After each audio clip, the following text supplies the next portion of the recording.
പരിശുദ്ധ പരമദിവ്യകാരുണ്യത്തിന് ആരാധനയും സ്തുതിയും പുകഴ്ചയും ഉണ്ടായിരിക്കട്ടെ. പരിശുദ്ധ പരമദിവ്യകാരുണ്യത്തിന് ആരാധനയും സ്തുതിയും പുകഴ്ചയും ഉണ്ടായിരിക്കട്ടെ. പ്രിയമുള്ളവരെ, നമ്മൾ ക്രിസ്തീയ വേദപുസ്തക സാരസംഗ്രഹങ്ങൾ നമ്മൾ കൂടെ അതിൽ സാക്ഷരത നേടിക്കഴിയുമ്പോൾ അതിൻ്റെ ആധ്യാത്മികമായ സാങ്കേതിക വിദ്യകളുണ്ട്.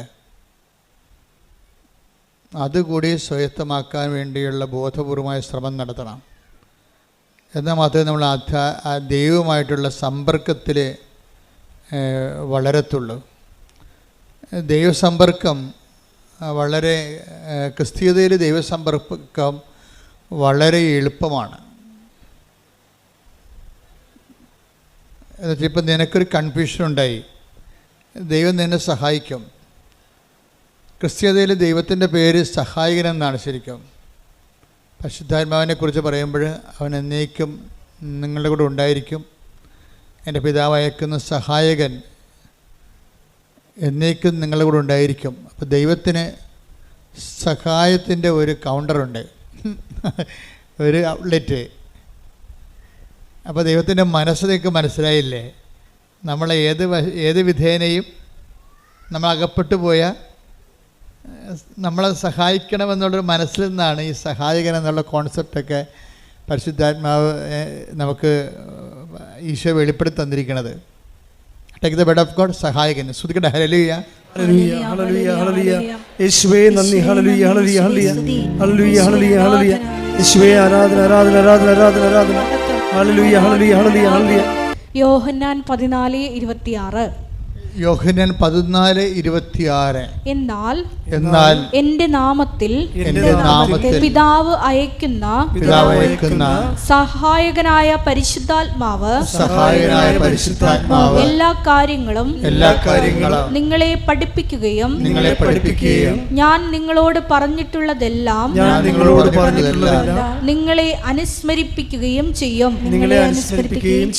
ബേസിക്കായിട്ട് ദൈവത്തിൻ്റെ ആത്മാവിൻ്റെ ജോലി എന്താണ്? നമ്മളെ സഹായിക്കുകയാണ്. നിങ്ങളെ ക്രിസ്ത്യാനിറ്റിയുമായിട്ട് പരിചയപ്പെടുമ്പോൾ സ്വാഭാവികമായും ആദ്യം വരണത് ഈ സഹായകൻ്റെ കൗണ്ടറിലാണ് വരണത്. കർത്താവിൻ്റെ മൗലികമായ ദൈവത്തിൻ്റെ മൗലികമായ പ്രവർത്തനങ്ങൾ, അടിസ്ഥാന പ്രവർത്തനങ്ങൾ ഒന്നാണ് സഹായം. അമ്മയിലൂടെ പോലും നമുക്ക് കിട്ടുന്ന സഹായങ്ങളെ ദൈവത്തിൻ്റെ പൊതു നിലപാടിൻ്റെ ഭാഗമായിട്ടാണ്. നമ്മളൊരു പ്രത്യേക പ്രയാസത്തിൽ വീണ് കഴിഞ്ഞാൽ ദൈവം നമ്മളെ സഹായിക്കും. അത് ഇസ്രയേലിൻ്റെ ഒരു അനുഭവമാണ്. ഇസ്രയേലിന്, യഹൂദന്മാർക്ക്, അവരാണല്ലോ ഈ വെളിപാടിൻ്റെ ആദ്യത്തെ ആൾക്കാർ. അതുകൊണ്ട് തന്നെ അവരും ദൈവത്തെ മനസ്സിലാക്കിയിരിക്കുന്നത് തക്ക സമയത്ത് സഹായിക്കുന്നയാളെന്നാണ്. അതുകൊണ്ട് അവിടെ ഈ കാർഷിക വിളകളെല്ലാം നശിച്ച് നാട് നാറാണക്കല്ല് പറിക്കണ ഒരു സമയത്ത് അമ്മമാർ കുഞ്ഞുങ്ങളെ തന്നെത്താൻ പുഴുങ്ങി തിന്നുമായിരുന്നു. ഒന്ന് ചിന്തിച്ച് നോക്കിയേ, ഒരു കാലം അങ്ങനെ ഉണ്ടായിരുന്നു. സ്വന്തം കുഞ്ഞുങ്ങളെ തന്നെ അങ്ങോട്ടും ഇങ്ങോട്ടും കൊന്ന് പുഴുങ്ങി തിന്നണ കാലം. അത്രയ്ക്ക് മനുഷ്യൻ വിശന്നിട്ട് ആക്രാന്തം കയറി, കണ്ണിൽ ഭ്രാന്ത് കയറിയ കാലം. നാട് മുഴുവൻ ഒരു രക്ഷയുമില്ല, വെള്ളം കിട്ടാൻ പോലും മാർഗമില്ലാഞ്ഞ ആക്രാന്തത്തിൻ്റെ കാലം. അപ്പോൾ ആ കാലത്ത് ഒരു മനുഷ്യൻ ഇസ്രയേലിലെ രാജാവിനെ കാണും. രാജാവിനെ കാണുമ്പോൾ രാജാവാണല്ല സഹായിക്കേണ്ടത്. അപ്പോൾ ഈ മനുഷ്യൻ പറയും, രാജാവേ സഹായിക്കണമെന്ന് പറയും. അപ്പോൾ രാജാവ് എന്താ പറയണത്? നമ്മുടെ ഉടമ്പടി പുസ്തകത്തിലുണ്ടത്. കർത്താവ് സഹായിച്ചില്ലെങ്കിൽ എനിക്കെങ്ങനെ സഹായിക്കാൻ കഴിയും? 2 രാജാക്കന്മാർ 6:27. അവൻ പറഞ്ഞു കർത്താവ് സഹായിക്കുന്നില്ലെങ്കിൽ. രാജാവ് പറഞ്ഞു, എന്താണ് പറഞ്ഞത്? കർത്താവ് സഹായിക്കുന്നില്ലെങ്കിൽ എനിക്കെങ്ങനെ കഴിയും? ഇപ്പം നമ്മളെ സർക്കാർ നിസ്സഹായമായി നിൽക്കുന്ന സമയമുണ്ട്. ഇപ്പോൾ തുടങ്ങിയതല്ലത്. എല്ലാ കാലങ്ങളിലും ഉണ്ട്. ജനങ്ങളെ ഭരിക്കുകയും നയിക്കുകയും സംരക്ഷിക്കുകയും ചെയ്യുന്ന സർക്കാർ തന്നെ ചില വിഷയങ്ങളിൽ നിസ്സഹായമായി നിൽക്കും. അത് ഞാനും കണ്ടിട്ടുണ്ട്. നമ്മളെത്ര ഇന്ന് കാണുന്ന പല ആൾക്കാരും നമ്മൾ സമാധാന കാലത്ത് മാത്രമാണ് അവർക്ക് അവിടെ അധികാരം പ്രയോഗത്തിൽ വരത്തുള്ളൂ. പക്ഷെ നമുക്ക് സമാധാന കാലത്ത് വലിയ അധികാര സഹായങ്ങൾ ആവശ്യമില്ല താനും. അതാണ് രസം. സുനാമി വന്ന ദിവസം ഞാൻ രണ്ടാമത്തെ സുനാമി അടിക്കുമ്പോൾ 2000 ഇപ്പോൾ 20 കൊല്ലം കഴിഞ്ഞ് ഇപ്പോൾ രണ്ടാമത്തെ സുനാമി അടിക്കണ സമയത്ത് ഞാൻ അഴീക്കൽ നിൽക്കുമ്പോഴുണ്ട് അവിടെ ഗൗരിയമ്മ എന്ന മന്ത്രിയാണ്, നാട്ടിലുണ്ട്. കുറേ പോലീസുകാരുമായിട്ട് വന്ന് അഴീക്കൽ ഇറങ്ങുന്ന സമയത്ത് തന്നെ റേഡിയോ ടി വിയിലൊക്കെ എല്ലാം വേളാങ്കണ്ണി പള്ളി വരെ കടൽ കയറണതും പിന്നെ എല്ലായിടത്തും ആൾക്കാർ മരിക്കുന്ന വാർത്തകൾ വന്നുകൊണ്ടിരിക്കുകയാണ്. അപ്പോൾ ആൾക്കാർ കടപ്പുറത്തുനിന്ന് കുടിയൊഴിഞ്ഞ് കിട്ടിയത് ആടെങ്കിൽ ആട്, പശുവെങ്കിൽ പശു, കിട്ടിയതൊക്കെ എല്ലാം എടുത്ത് ഓട്ടോറിക്ഷയിലും പെട്രോറിക്ഷയിലും സൈക്കിളിൻ്റെ പുറകിലൊക്കെ ജനം ഇങ്ങനെ പലായനം ചെയ്യണ കാഴ്ചയാണ്. ഞാൻ എൻ്റെ കണ്ണുകൊണ്ട് ആദ്യം കണ്ടതാണ് ഇങ്ങനെ ജനം ഇങ്ങനെയാണ് കൂട്ടത്തോടെ കുടിയൊഴിഞ്ഞു പോണത് എങ്ങനെയാണെന്ന്. ആ സമയത്താണ് ഗൗരിയമ്മയും കുറേ പോലീസുകാരും കൂടി വന്നത് മാത്രമേ നമുക്ക് ഓർമ്മയുള്ളൂ. മൂന്നാമത്തെ തിര ഇങ്ങനെ തിരിഞ്ഞു വന്നപ്പോൾ ആൾക്കാർ അലറി കടപ്പുറത്ത് കിടന്നുണ്ട്. അപ്പം തന്നെ ഗൗരിയമ്മ ഒരു കണക്കിന് ഒരു കാല് അകത്ത് വെച്ച് ഒരു കാല് പുറത്ത് വെച്ച് ഒരു കണക്കിന് കാറും കൊണ്ട് അവിടുന്ന് പോലീസുകാരെല്ലാം കൂടി ഓടിക്കളഞ്ഞു അവിടുന്ന്. അപ്പോൾ എനിക്ക് മനസ്സിലായി, മന്ത്രിയാണെങ്കിലും ഒന്നും ചെയ്യാനില്ല, അവിടെ നിസ്സഹായനാണ്. ആരായാലും നിസ്സഹായനാണ്. അപ്പോൾ എനിക്കൊരു പേടി വന്നത് ജനമിങ്ങനെ കൂട്ടത്തോടെ പലായനം ചെയ്യണം കണ്ടപ്പോഴേക്ക് ഭയങ്കര പ്രയാസമായി. കാര്യം ഇനി ജനം തിരിച്ചു വരത്തില്ലേ, ഇനി എന്താണ്, കടൽ കയറി വരികയാണ്, മൂന്നാമത്തെ കയറ്റം കയറി കഴിഞ്ഞാൽ നാട് മുങ്ങിപ്പോവുക. അപ്പോൾ ഞാൻ നോക്കിയപ്പോൾ എൻ്റെ മുമ്പിലുണ്ടായത് ഈ മദർ തെരേസയുടെ കുറേ കന്യാസ്ത്രീമാരാണ്. അവർ 3-4 പേര് മനക്കോടത്തുനിന്ന് വന്ന് അഴീക്കാൻ നിൽക്കുകയാണ് ഈ ദുരന്തം കണ്ട്. ഞാൻ ഉടനെ, അവർ കുറച്ച് പ്രാർത്ഥനയൊക്കെ ഉള്ളവരാണല്ലോ, ഒന്നുമില്ലെങ്കിൽ പ്രാർത്ഥന അല്ലെങ്കിൽ അവർ നല്ല പ്രവർത്തനങ്ങളുള്ള ആൾക്കാരാണ്. അപ്പോൾ പ്രവർത്തനം പ്രയോഗം എല്ലാം പ്രഖ്യാപനത്തിൻ്റെ ഒരു ഭാഗമാണ്. അപ്പോൾ അവർക്ക് ബലമുണ്ടാകും, ദൈവതിരുസന്നിധിയിൽ അവർക്ക് ബലമുണ്ട്. അപ്പം ഞാൻ ഉടനെ അവരെയും വിളിച്ചുകൊണ്ട് കടലിലോട്ട് ചെന്ന്, അപ്പോൾ എൻ്റെ മനസ്സിലുണ്ട് എന്താ പ്രശ്നം വെച്ചാൽ വേറെ അവിടെ കാഴ്ചക്കാരിക്കാവുന്നല്ലാതെ ദൈവത്തിൻ്റെ ആൾക്കാർക്കല്ലാതെ അവിടെ ഒന്നും ചെയ്യാനില്ല. അത് നമ്മൾ കണ്ടതാണ്, നേരെ കണ്ട സംഭവമാണ്. അപ്പം ഞാൻ 4 കന്യാസിമാരെയും വിളിച്ചുകൊണ്ട് കടലിലോട്ട് ചെന്നിട്ട് എന്താ ചെയ്യണമെന്ന് വെച്ചാൽ അവിടെ മുട്ടിൽ നിന്നിട്ട് ഇവരുടെ ഈ കന്യാസിമാരുടെ കൈ അപ്പുറത്തും കോർത്ത് പിടിച്ചുകൊണ്ട് ഞങ്ങൾ സ്വർഗസ്ഥനായ പിതാവ് നന്മ നിറഞ്ഞുറയും ചൊല്ലി. എന്നിട്ട് ഞാൻ പറഞ്ഞത് ഒറ്റ കാര്യമേ ഉള്ളൂ, കർത്താവേ, ജോബിൻ്റെ പുസ്തകത്തിൽ എഴുതിയിട്ടുണ്ട്, എന്താണ്, കടലിന് ഓടാമ്പൽ വെച്ചത് നീയാണെന്ന്. നീ ഇന്ന് ഓടാമ്പൽ വെച്ചില്ലെങ്കിൽ ഈ ജനം ഉണ്ടാകത്തില്ല. അതായത് കടലിന് ഓടാമ്പൽ വെക്കുന്നത് കർത്താവാണെന്ന് ജോബിൻ്റെ പുസ്തകത്തിലുള്ളതാണ്. ഈ വചനങ്ങൾ പഠിക്കുന്നതിൻ്റെ ഉദ്ദേശം തക്ക സമയത്ത് നമുക്കത് പ്രയോഗിക്കാൻ വേണ്ടിയാണ്. എൻ്റെ മനസ്സിൽ പരിശുദ്ധാത്മാവ് എൻ്റെ ഒരു സഹായം തന്നതാണ്. എന്താണ്, ഈ വചനം ഓർക്കടാ, ഈ വചനം ഓർത്ത് പ്രാർത്ഥിക്കാൻ പറഞ്ഞു. ആ വചനം ഞാൻ ഓർത്തപ്പോഴേ അത് സഹായമാണ് ശരിക്കും. പരിശുദ്ധാത്മാവിൻ്റെ വചനം ഓർപ്പിച്ചു തരുമെന്നാണ് പറഞ്ഞത്. എന്താണ്, ഞാൻ പഠിപ്പിച്ചിട്ടുള്ള നിങ്ങളെ അനുസ്മരിപ്പിക്കുകയും ചെയ്യും. Take the bed of God, സ്തുതിക്കട്ടെ, ഹല്ലേലൂയ. യോഹന്നാൻ 14:26. യോഹന്നാൻ 14:26 എന്നാൽ എന്റെ നാമത്തിൽ പിതാവ് അയക്കുന്ന സഹായകനായ പരിശുദ്ധാത്മാവ് എല്ലാ കാര്യങ്ങളും നിങ്ങളെ പഠിപ്പിക്കുകയും ഞാൻ നിങ്ങളോട് പറഞ്ഞിട്ടുള്ളതെല്ലാം നിങ്ങളെ അനുസ്മരിപ്പിക്കുകയും ചെയ്യും. അപ്പൊ ഈ അനുസ്മരണ ഒരു സഹായമായിട്ടാണ് അവിടെ വെളിപാട് കൊള്ളണത്. നിങ്ങൾക്ക് തക്ക സമയത്ത് പ്രാർത്ഥിക്കാൻ വചനങ്ങൾ വേണം. കാര്യം നമ്മൾ വായിത്തൊന്നേ വിളിച്ച് പ്രാർത്ഥിക്കണ പോലെ അല്ല വചനം പ്രാർത്ഥിക്കണത്. വചനം പ്രാർത്ഥിക്കുമ്പോൾ വചനത്തിലുള്ളത് എല്ലാം ദൈവത്തിൻ്റെ വാഗ്ദാനങ്ങളാണുള്ളത്. അപ്പോൾ ഞാൻ നിങ്ങളെ അനുസ്മരിപ്പിക്കുമെന്ന് പറഞ്ഞു കഴിഞ്ഞാൽ വാഗ്ദാനമാണത്. അപ്പോൾ ദൈവം, ഇപ്പം നമുക്കറിയാമല്ലോ, ബ്ലോക്കിലായാലും പഞ്ചായത്തിലായാലും നമുക്ക് ഇഷ്ടമുള്ള പോയി ചോദിക്കാൻ പറ്റത്തില്ല. ബ്ലോക്കിൽ ചെന്നിട്ടും പറയണേ എനിക്ക് ഓസ്ട്രേലിയയിൽ പോകണം, കുറച്ച് ലോൺ തരാൻ പറഞ്ഞാൽ പറയും അത് നിങ്ങൾ പോലെ ബാങ്കിൽ പോയി അന്വേഷിക്കാൻ പറയും. ബോക്കുകാരെ തരുക. ഇവിടെ വല്ല ഇറച്ചിക്ക് ഒഴിയുക, പശുവിനെ കുത്തുവെക്കുക, വല്ല പരിപാടി ഉണ്ടെങ്കിൽ ചെയ്യാം. അത് ബ്ലോക്കിൽ ചെന്നിട്ട് നമ്മൾ ഉടനെ ഓസ്ട്രേലിയയിൽ പോകണം ലോൺ തരണമെന്ന് അവർ തരുക? തരത്തില്ല. അത് വെച്ച് കഴിഞ്ഞാൽ അവർ അതിൻ്റെ പ്രൊവിഷൻ ഇല്ല. നമ്മളെപ്പോഴും ദൈവവചനം പറഞ്ഞ് പ്രാർത്ഥിക്കുമ്പോഴുള്ള ഗുണമെന്ന് പറയുന്നത് ദൈവവചനത്തിൽ അതിൻ്റെ പ്രൊവിഷനുണ്ട്. എന്താണ് നിനക്ക് കിട്ടണമെന്നറിയാം. നമുക്കൊരു വാഗ്ദാനം തന്നിട്ടുണ്ട്. അപ്പോൾ നിങ്ങളോട് അരമണിക്കൂർ വചനം വായിക്കാൻ പറഞ്ഞിട്ടില്ലേ? അരമണിക്കൂർ എന്ന് പറയുമ്പോൾ ഈ അരമണിക്കൂർ ഇങ്ങനെ നിങ്ങൾ നോവൽ വായിക്കണ പോലെ വായിച്ചു പോകാനല്ല ഞാൻ ഉദ്ദേശിക്കുന്നത്.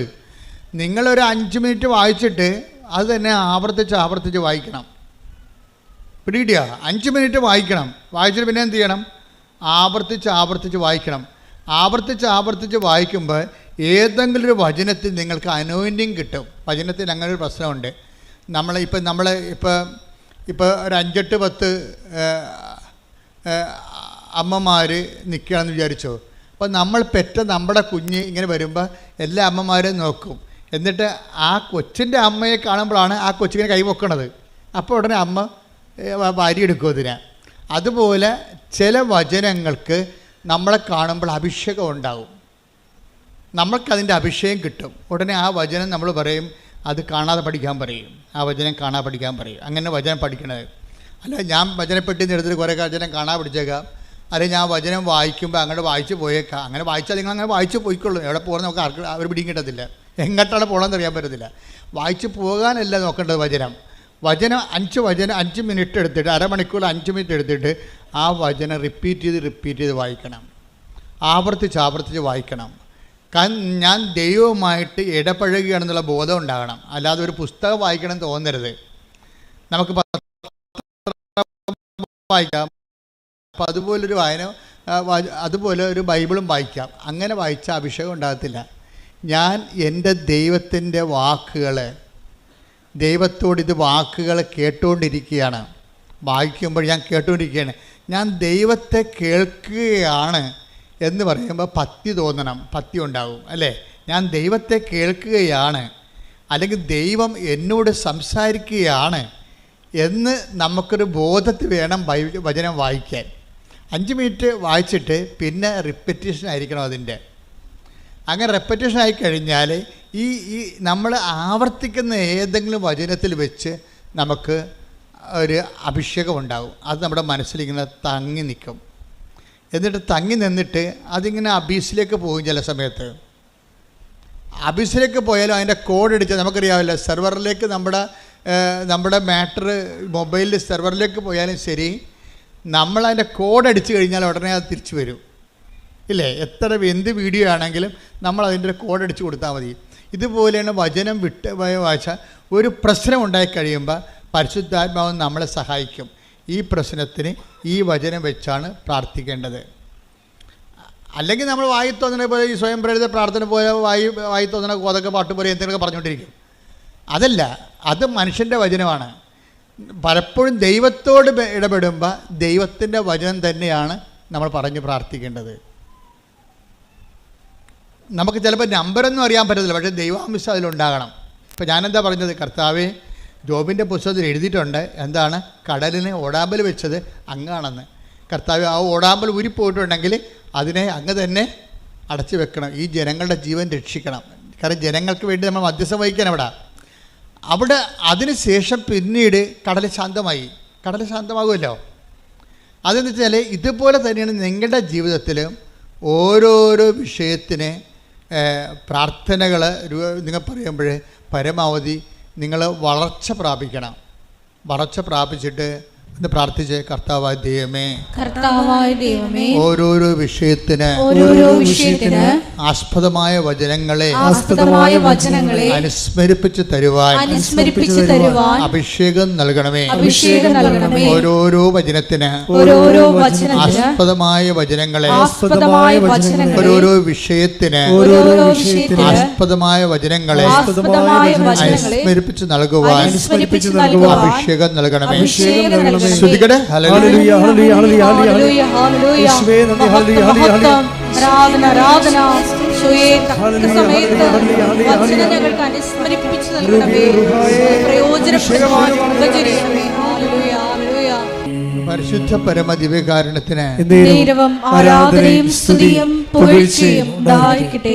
ദൈവത്തിൻ്റെ ഒരു ചായ്വെന്ന് പറയണത് നമ്മളെ ഏത് വിധേനയും ഏതവസ്ഥയിലും സഹായിക്കാനുള്ള ഒരു മാനസികാവസ്ഥയാണ് ദൈവത്തിനുള്ളത്. അത് പലപ്പോഴായിട്ട് വെളിപ്പെടുത്തുക മാത്രമല്ല, ഇസ്രായേലിൻ്റെ അനുഭവം മാത്രമല്ല. ഇസ്രായേലിൻ്റെ അനുഭവം എന്താ നമ്മൾ വായിച്ചില്ലേ? 2 രാജാക്കന്മാർ എന്താ പറഞ്ഞത്? 2 രാജാക്കന്മാർ 6:27 ആ രാജാവിനോട് ചോദിക്കുകയാണ്, കർത്താവേ ഞങ്ങളെ സഹായിക്കണമേ. അപ്പോൾ എന്താ പറയണത്? രാജാവ് പറയണത്, ദൈവം സഹായിച്ചില്ലെങ്കിൽ രാജാവിനെ സഹായിക്കാൻ പറ്റുമോ? അടിസ്ഥാനപരം മനസ്സിലായില്ലേ? ഒന്ന് പറഞ്ഞ്, ദൈവം സഹായിച്ചില്ലെങ്കിൽ രാജാവിനെ സഹായിക്കാൻ പറ്റുമോ? രാജാവിനെ സഹായിക്കാൻ പറ്റുമോ? ഇവിടെ ഒരു പ്രശ്നമുണ്ട്. നിങ്ങൾക്ക് ലഭിച്ച പല സഹായങ്ങളും നിങ്ങൾ അങ്കിളിൻ്റെ മകൻ സഹായിച്ചു, അങ്കിൾ സഹായിച്ചു, കൂട്ടുകാർ സഹായിച്ചു, നാട്ടുകാർ സഹായിച്ചു, പാർട്ടിക്കാർ സഹായിച്ചു എന്ന് പറഞ്ഞില്ലേ? ഇങ്ങനെ പറഞ്ഞാൽ ഉള്ള സഹായം കൂടി പോകും. എന്താ കാര്യം? ദൈവം സഹായിക്കുന്ന കൊണ്ടാണ് അവർക്ക് നമ്മളെ സഹായിക്കാൻ പറ്റണത്. അത് ഓർക്കണം. അല്ല, നിങ്ങൾ അവിടെ അടിമകളായിട്ട് ജീവിച്ചിട്ട് കാര്യമില്ല. ആധ്യാത്മികത എന്ന് പറയുന്നത് ഒരു നിലപാടാണ്, വിഷയത്തോടുള്ള ഒരു സുവിശേഷവിഹിതമായ സമീപനമാണ്. എന്താ പറയണത്? ആര് നമ്മളെ സഹായിച്ചാലും എങ്ങനെ സഹായിച്ചതായിരിക്കും. ദൈവം സഹായിച്ചില്ലെങ്കിൽ രാജാവിന് നമ്മളെ സഹായിക്കാൻ പറ്റുമോ എന്ന് പറഞ്ഞേ? ദൈവം സഹായിച്ചില്ലെങ്കിൽ രാജാവിന് നമ്മളെ സഹായിക്കാൻ പറ്റുമോ? ഇന്ന് വരെ ആരെങ്കിലും സഹായിച്ചിട്ടുണ്ടെങ്കിൽ, കാര്യം സഹായം നമുക്കറിയാവില്ല, എത്രയോ പേരാണ് സഹായം കൊണ്ട് അധാർമികരായി പോയി. ഇപ്പോൾ ഒരു ദിവസം ഒരു ചേച്ചി പറഞ്ഞു, എൻ്റെ അച്ഛാ, ഞാൻ നല്ല പ്രതിബദ്ധയായ ഭാര്യയായിരുന്നു, പക്ഷെ അത് കുമ്പസാരമൊന്നുമല്ല, ഞങ്ങൾ സംസാരിക്കുമ്പോൾ പറയണതാണ്. ഞാൻ ചേച്ചി പ്രാർത്ഥനാ ജീവിതം ശ്രദ്ധിക്കുക വെച്ചാൽ, പക്ഷേ പ്രാർത്ഥനാ ജീവിതമേ എനിക്കിപ്പോൾ ഒരു കോൺഫിഡൻസ് ഇല്ലെന്ന് പറയും. എനിക്കൊരു കോൺഫിഡൻസ് ഇല്ലെന്ന് പറയും. എന്താണ്? അവർക്ക് നല്ല പ്രാർത്ഥനാ ജീവിതം ഒരു കാലത്ത് ഉണ്ടായിരുന്നതാണ്. പ്രാർത്ഥനാ ജീവിതമല്ല, പ്രാർത്ഥന ഉണ്ടായിരുന്നതാണ്, പക്ഷേ കോൺഫിഡൻസ് പോയി. എന്താ കാര്യം? അവർക്ക് മലയാളത്തിൽ എഴുതാൻ അറിയാൻ പാടില്ല. ഇംഗ്ലീഷ് എഴുതാറില്ല, മലയാളത്തിൽ എഴുതാൻ അറിയാൻ പാടില്ല. അപ്പോൾ ഒരു അറബി നാട്ടിൽ ചെന്നപ്പോഴേ അവർക്ക് ഒരു കത്ത് വീട്ടിലോട്ട് മക്കൾക്ക് വിടണം, താൻ ജീവിച്ചിരിപ്പുണ്ടെന്ന്, അവിടെ ജോലി ചെയ്യുന്നുണ്ട്, നിനക്ക് സുഖമാണെന്ന്. അപ്പോൾ കത്ത് ആദ്യം വീട്ടിൽ നിന്ന് തന്നെ കത്ത് വായിക്കണം. അപ്പോൾ മൊബൈലിൻ്റെ കാലമല്ലത്, 90ൻ്റെ കാലഘട്ടമാണിത്. അപ്പോൾ വീട്ടിൽ നിന്ന് തന്നെ കത്ത് വായിക്കണം, നമ്മൾക്ക് കത്ത് വേറെ ആളിനോട് പറഞ്ഞു കൊടുത്ത് എഴുതിക്കണം. അങ്ങനെ ഒരു കാലം ഉണ്ടായിരുന്നേ, ഓർക്കണില്ലേ? 85കളൊക്കെ അത്തരം കാലമാണ്. പക്ഷേ എന്ത് പറ്റി? ഈ എഴുതാൻ വന്നവൻ പറഞ്ഞു, അവനോട് ശാരീരികമായ ബന്ധമില്ലെങ്കിൽ മറുപടി എഴുതത്തില്ലെന്ന് പറഞ്ഞു. അവസാനം എന്ത് ചെയ്ത്? അവിടെ സഹായിക്കാൻ അവൻ മാത്രമേ ഉണ്ടായിരുന്നുള്ളൂ അവിടെ. അതുകൊണ്ട് അവർ ശാരീരികമായ ബന്ധം ഉണ്ടായി. നോക്കിയേ, അതോടുകൂടി അവിടെ കൃപ പോയി. അപ്പം സഹായിച്ചതാണ്, അവനാണ് സഹായിച്ചത്. അല്ലെങ്കിൽ ഇവർക്ക് ദാർഢ്യത്തോടെ ഇവർക്ക് പറയാമായിരുന്നു, നീ പൊടാവിടുന്നു, നീ എന്നെ സഹായിക്കുന്നുണ്ടെങ്കിൽ എൻ്റെ കർത്താവ് എന്നെ സഹായിക്കുന്ന നീ വഴിയാണ്, നിനക്ക് സഹായിച്ചില്ലെങ്കിൽ നാളെ വേറെ ആൾ വരൂ എന്ന് പറയാനുള്ള ചങ്കൂറ്റത്തിൻ്റെ പേരാണ് ആധ്യാത്മികത. കൈയടിച്ച് ശ്രദ്ധിക്കട്ടെ. ഹല്ലേലൂയ, ഹല്ലേലൂയ, ഹല്ലേലൂയ.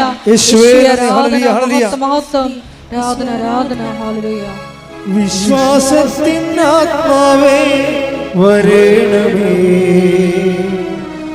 ആശ്വാസത്തിൻ ആത്മാവേ വരേണമേ, വിശ്വാസത്തിൻ ആത്മാവേ വരേണമേ,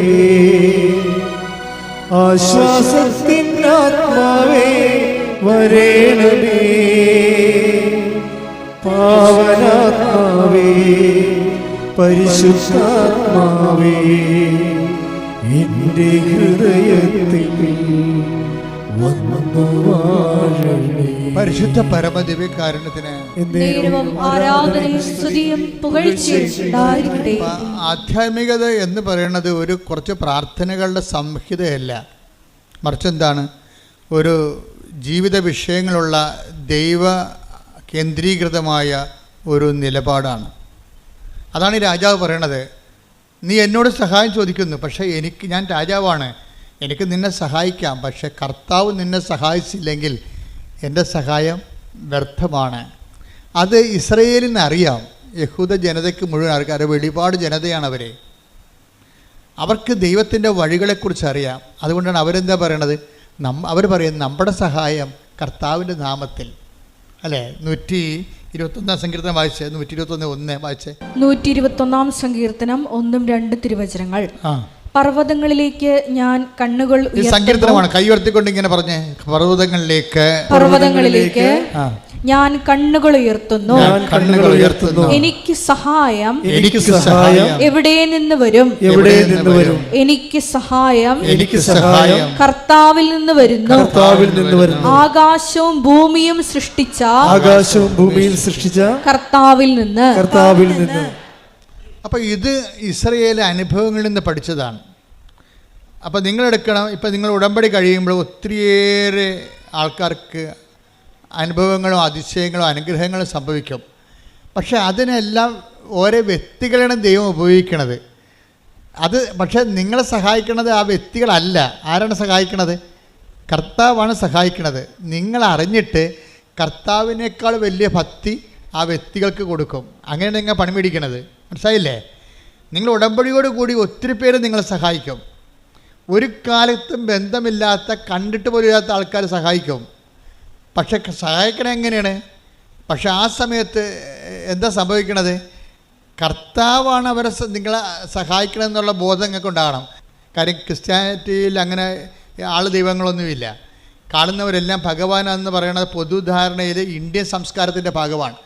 പക്ഷെ വരുന്ന പ്രോബ്ലം എന്ന് പറയണത്, നമ്മൾ ഈ ചത്തുപോണ മനുഷ്യർ പലപ്പോഴും ഇവർ നമ്മളൊന്ന് സഹായിച്ചെന്നും പറഞ്ഞ് നമ്മൾ ഉടനെ എടുത്തവരെ ദൈവത്തിൻ്റെ സ്ഥാനത്ത് വെക്കും. നിങ്ങളെനിക്ക് ദൈവത്തെ പോലെയാണെന്ന് പറയും. അങ്ങനെ ഒരിക്കലും പറഞ്ഞു കഴിഞ്ഞാൽ അത് മാരകമായ പാപം, 1-ാം പ്രമാണ ലംഘനമാണ്. അതായത് നിൻ്റെ കർത്താവായ ദൈവം ഞാനാകുന്നു, ഞാനല്ലാതെ മറ്റൊരു ദൈവം നിനക്കുണ്ടാവരുത്. എന്താ കാര്യം? ദൈവത്തിൻ്റെ സ്ഥാനം അറിഞ്ഞോ അറിയാതെയോ അലപരാധികളായ മനുഷ്യർക്ക് കൊടുക്കും. അങ്ങനെ ഉണ്ടെങ്കിൽ അത് നിങ്ങൾ ആരായാൽ തന്നെയും നിങ്ങൾ ദൈവത്തോട് മാപ്പ് ചോദിക്കണം. പ്രാർത്ഥിക്കുക. കർത്താവായ ദൈവമേ, ഒരു സഹായം കിട്ടിയതിന്റെ പേരിൽ നിന്നെ മറന്ന് സൃഷ്ടിക്കപ്പെട്ട മനുഷ്യന് കൊടുത്തിട്ടുണ്ടെങ്കിൽ എന്റെ ജീവിതത്തിലെ ഞാൻ ആ തിന്മ ആവർത്തിക്കയില്ലെന്ന് പറഞ്ഞുകൊണ്ട് മാപ്പിനായി അപേക്ഷിക്കുന്നു. ശുദ്ധ പരമദിവ്യകാരുണ്യത്തിന് നേരവും ആരാധനയും സ്തുതിയും പുകഴ്ചയും ഉണ്ടായിരിക്കട്ടെ. ഇതൊക്കെ നിങ്ങൾക്ക് അനുദപിക്കാനുള്ള അവസരമാണ്. ഉടമ്പടി 2016 15 ആദ്യം തരുമ്പോൾ കർത്താവിൻ്റെ ഉടമ്പടിയുടെ അടിസ്ഥാന വചനം എന്തായിരുന്നു അറിയാവോ? എന്താണ്? അനുതപിച്ചാൽ നീ അനുഗ്രഹം പ്രാപിക്കും. യെശയ്യാ 1:19. അനുസരിക്കാൻ സന്നദ്ധരെങ്കിൽ ആദ്യത്തെ ഒരു പാപം ചെയ്തവരായിരിക്കാം നമ്മൾ.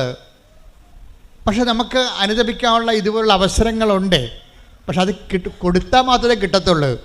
ഹെബ്രായർ 12:17. പിന്നീട് അവകാശം പ്രാപിക്കാൻ ആഗ്രഹിച്ചപ്പോൾ പിന്നീട് അവകാശം പ്രാപിക്കാൻ ആഗ്രഹിച്ചപ്പോൾ ആളുടെ കാര്യമാണ്, ഏശാവിൻ്റെ കാര്യമാണ്. ഒരു ഗ്ലാസ് പാൽപ്പായസത്തിന് വേണ്ടി കടിഞ്ഞൽ അവകാശം വിറ്റ ഒരു പന്നിയാണ് ആ മനുഷ്യൻ. അവന് പിന്നീട് ബോധമുണ്ടായി. വിശപ്പ് വന്നപ്പോൾ പെട്ടെന്ന് ദൈവത്തെ മറന്നു പോയെങ്കിലും വിശപ്പ് കഴിഞ്ഞപ്പോൾ 2 ഏമ്പക്കം വിട്ട് കഴിഞ്ഞപ്പോൾ പുള്ളിക്ക് ബോധം വന്നു. പക്ഷെ അങ്ങനെ ബോധം വന്നിട്ട് കാര്യമില്ല. പിന്നീട് പുള്ളിക്കടുത്ത് കരഞ്ഞ്. പക്ഷേ പിന്നീട് അവകാശം പ്രാപിക്കാൻ അവൻ ആഗ്രഹിച്ചു. എന്താ പക്ഷേ വചനം എന്താ പറയണത്? അവൻ തിരസ്കരിക്കപ്പെട്ടുവെന്ന് നിങ്ങൾക്കറിയാമല്ലോ. കണ്ണീരോടെ അവൻ അത് ആഗ്രഹിച്ചെങ്കിലും അനുദപിക്കാൻ അവൻ അവസരം ലഭിച്ചില്ല.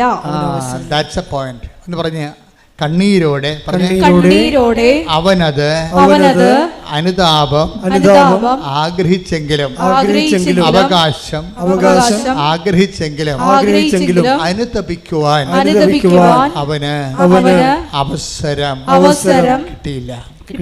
അപ്പൊ അനുതപിക്കാനുള്ളത് ഒരു അവസരമാണ്. നിങ്ങൾക്ക് ദൈവം ഓരോ അവസരങ്ങൾ തരും. എന്നിട്ട് ആൾക്കാരെന്ത് ചെയ്യും? നാളെ എന്ന് പറഞ്ഞ് മാറ്റിവെക്കും. നാളെ ശരിയാക്കാം, ഞാനിപ്പോൾ തിന്മയിൽ ജീവിക്കുകയാണ്, നാളെ ശരിയാക്കാം എന്ന് പറയും. അത് പ്രഭാഷകൻ എന്താ പറയുന്നത്? 7 നാളെ എന്ന് മാറ്റി വെക്കരുത്. Take the word of God. സ്തുതിക്കട്ടെ. ഹല്ലേലൂയ ഹല്ലേലൂയ ഹല്ലേലൂയ ഹല്ലേലൂയ ഹല്ലേലൂയ.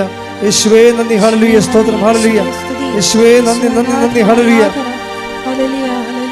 പ്രഭാഷകൻ 5:7. പ്രഭാഷകൻ 5:7. കർത്താവിങ്കിലേക്ക് തിരിയാൻ, പറഞ്ഞ കർത്താവിങ്കിലേക്ക് തിരിയാൻ വൈകരുത്. നാളെ നാളെ എന്ന് നീട്ടിവയ്ക്കുകയും അരുത്.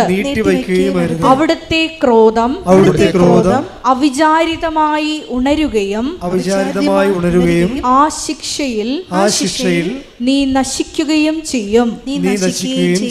ഇപ്പം കർത്താവിൻ്റെലേക്ക് തിരിയാൻ, ദൈവത്തിലേക്ക് തിരിയാൻ, ചില ആൾക്കാരില്ലേ പത്രം കൊണ്ടുപോയി അലമാരിയുടെ മോളിൽ വെച്ചിട്ട് കറങ്ങി നടക്കും. അവിടെ ചെന്നപ്പോൾ അച്ഛനെ കണ്ടില്ല. കുമ്പസാരം ഞങ്ങളുടെ നാട്ടിൽ കുമ്പസാരം, ഞങ്ങളുടെ ഇടവക കുമ്പസാരം 1-ാം ഞായറാഴ്ചയും ശനിയാഴ്ചയും 3-ാം ശനിയാഴ്ചയുമാണ്. ഇങ്ങനെയൊക്കെ ഉടായ്പ പറഞ്ഞു നടക്കും. അപ്പോൾ ഇന്ന് കഴിഞ്ഞ ദിവസം ഒരു ചേട്ടത്തി പറഞ്ഞേ, ഞങ്ങളുടെ ഇടവകയിലെ അച്ഛനും കുമ്പസാരത്തിന് ഇരിക്കണത് മുഴുവനും 1-3 പക്ഷേ ഞാൻ എൻ്റെ മക്കളും കൂടി വിളിച്ചുകൊണ്ട് അച്ഛൻ്റെ അടുത്ത് ഞാൻ പറഞ്ഞു, അച്ഛൻ എനിക്ക് കുമ്പസാരിക്കണം, എനിക്ക് മക്കൾക്ക് കുമ്പസാരിക്കണം. അപ്പം പിന്നെ ഇപ്പം ഞങ്ങൾ ആഴ്ച കുമ്പസാരിക്കും. കണ്ട, അത് എന്ത് തീഷ്ണതയാണ്. അത് വരുമ്പോൾ കത്തോലിക്കൽ ശ്രദ്ധിക്കുക, മറ്റു സഭക്കാർ അവരുടെ സഭയിലുള്ള വിശുദ്ധീകരണ നടപടികൾ സ്വീകരിക്കുക, പക്ഷേ ഒന്നും മാറ്റി വെക്കരുത്. നിങ്ങളുടെ അലംഭാവം കൊണ്ട്, നിങ്ങളെ പള്ളിയുടെ മുതുകത്ത് പഴിച്ചാരിക്കൊണ്ട് നിങ്ങളുടെ സ്കൂട്ടാകണതാണ്. ദൈവത്തിന് അറിയാമത് ഉടായ്പാണെന്ന്.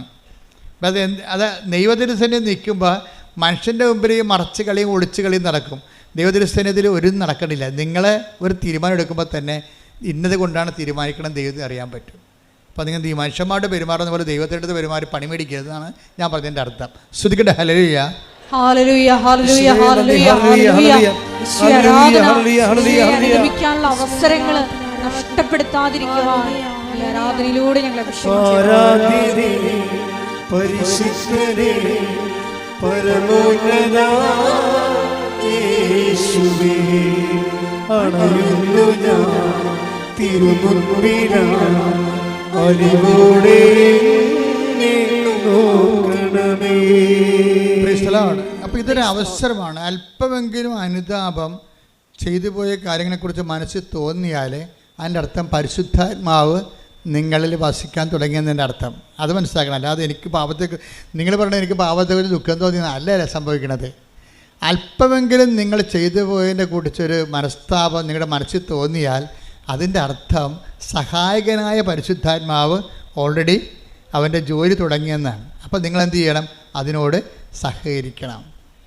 അല്ല, നിങ്ങളെ ആൾക്കാർക്ക് അനുതാപമൊക്കെ ഉണ്ടാകും. പക്ഷേ എന്താ സംഭവിച്ചു കഴിഞ്ഞാൽ ആൾക്കാരത് സ്വാഭാവികമായിട്ട് വചനം കേട്ടപ്പോൾ എന്തോ ഉണ്ടായതാണെന്ന് തോന്നുന്നു. അങ്ങനെയല്ല, ദൈവത്തിൻ്റെ ആത്മാവും നിങ്ങളിൽ പ്രവർത്തിക്കാൻ തുടങ്ങിയിരിക്കുന്നു. പ്രാർത്ഥിക്കുക. കർത്താവേ, ഇപ്പോൾ എനിക്ക് തോന്നിയ അനുതാപത്തിന്റെ മേൽ ദൈവിക നടപടി ആരംഭിച്ചതായി, ആത്മാവിന്റെ പ്രവർത്തനങ്ങൾ തുടങ്ങിയതായി ഞാൻ മനസ്സിലാക്കുന്നു. ആത്മാവിന്റെ കൃപയിലും അഭിഷേകത്തിലും നിലനിൽക്കുവാൻ എന്നെ സഹായിക്കണമേ. ശ്രദ്ധിക്കട്ടെ.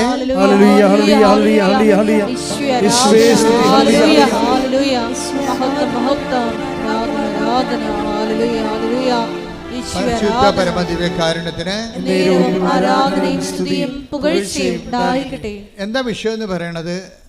അവൻ നമ്മൾ ആരിൽ നിന്നും അകലെയല്ല. അല്ലാതെ ക്രിസ്ത്യാനികളിൽ നിന്നും അല്ലെങ്കിൽ നോൺ ക്രിസ്ത്യൻസിൽ നിന്നും അകലെയല്ല എന്നല്ല പറഞ്ഞിരിക്കുന്നത്. അവൻ നമ്മളിൽ നിന്ന് ആരിൽ നിന്നും അകലെയല്ല. ഈ അനുതാപം ആർക്കെല്ലാം തോന്നിയിട്ടുണ്ടോ ഓർക്കണേ എന്താണ്? നിങ്ങൾ ഏത് മതത്തിൽപ്പെട്ടായാലും ദൈവം നിങ്ങളുടെ അടുത്തുണ്ട്. കൈയടിച്ച് സ്തുതിക്കട്ടെ. ഹല്ലേലൂയ. ആരാധ്യനേ സ്തുതിക്കട്ടെ. ഹല്ലേലൂയ.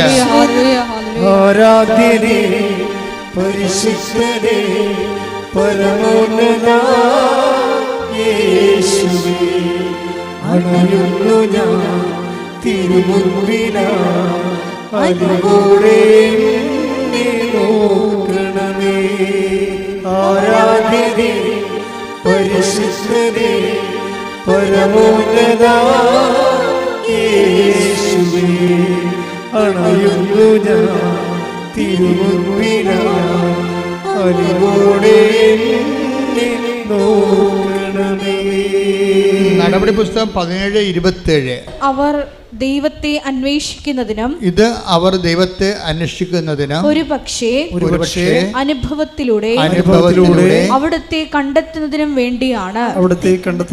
ദൈവത്തെ കണ്ടെത്തുന്ന ഒരു വഴി എന്താണ്? അനുഭവമാണ്.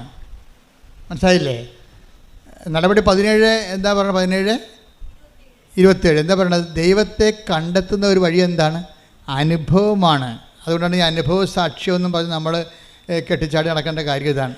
ദൈവത്തെ മനുഷ്യൻ കണ്ടെത്തണത് ബുദ്ധിപരമായിട്ടുള്ള വ്യായാമത്തിലൂടെയല്ല, ഒരു ടാഞ്ചിബിളായിട്ടുള്ള സ്പർശ്യമായിട്ടുള്ള അനുഭവത്തിലൂടെയാണ്. ബുദ്ധിപരമായ വ്യായാമത്തിലൂടെ കണ്ടെത്തുന്നവർ ചിലപ്പോൾ 0% ആയിരിക്കും, 0.01 ഇരിക്കും. പക്ഷേ ബാക്കി 99% ആൾക്കാരും ദൈവത്തെ കണ്ടെത്തുന്നത് സ്വന്തം അനുഭവത്തിലൂടെയാണ്.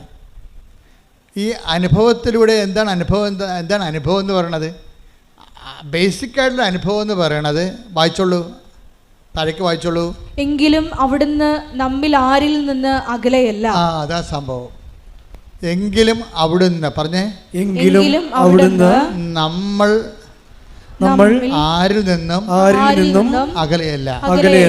അപ്പോൾ ഇതാണ് ബേസിക് ഗോഡ് എക്സ്പീരിയൻസ് എന്ന് പറയണത്. നിങ്ങൾ ഏത് മതത്തിൽപ്പെട്ട ആൾക്കാരായാലും ദൈവം നിങ്ങൾ നിന്ന് അകലെയല്ല എന്ന് ആരിൽ നിന്നുമെന്നാണ് പറയണത്.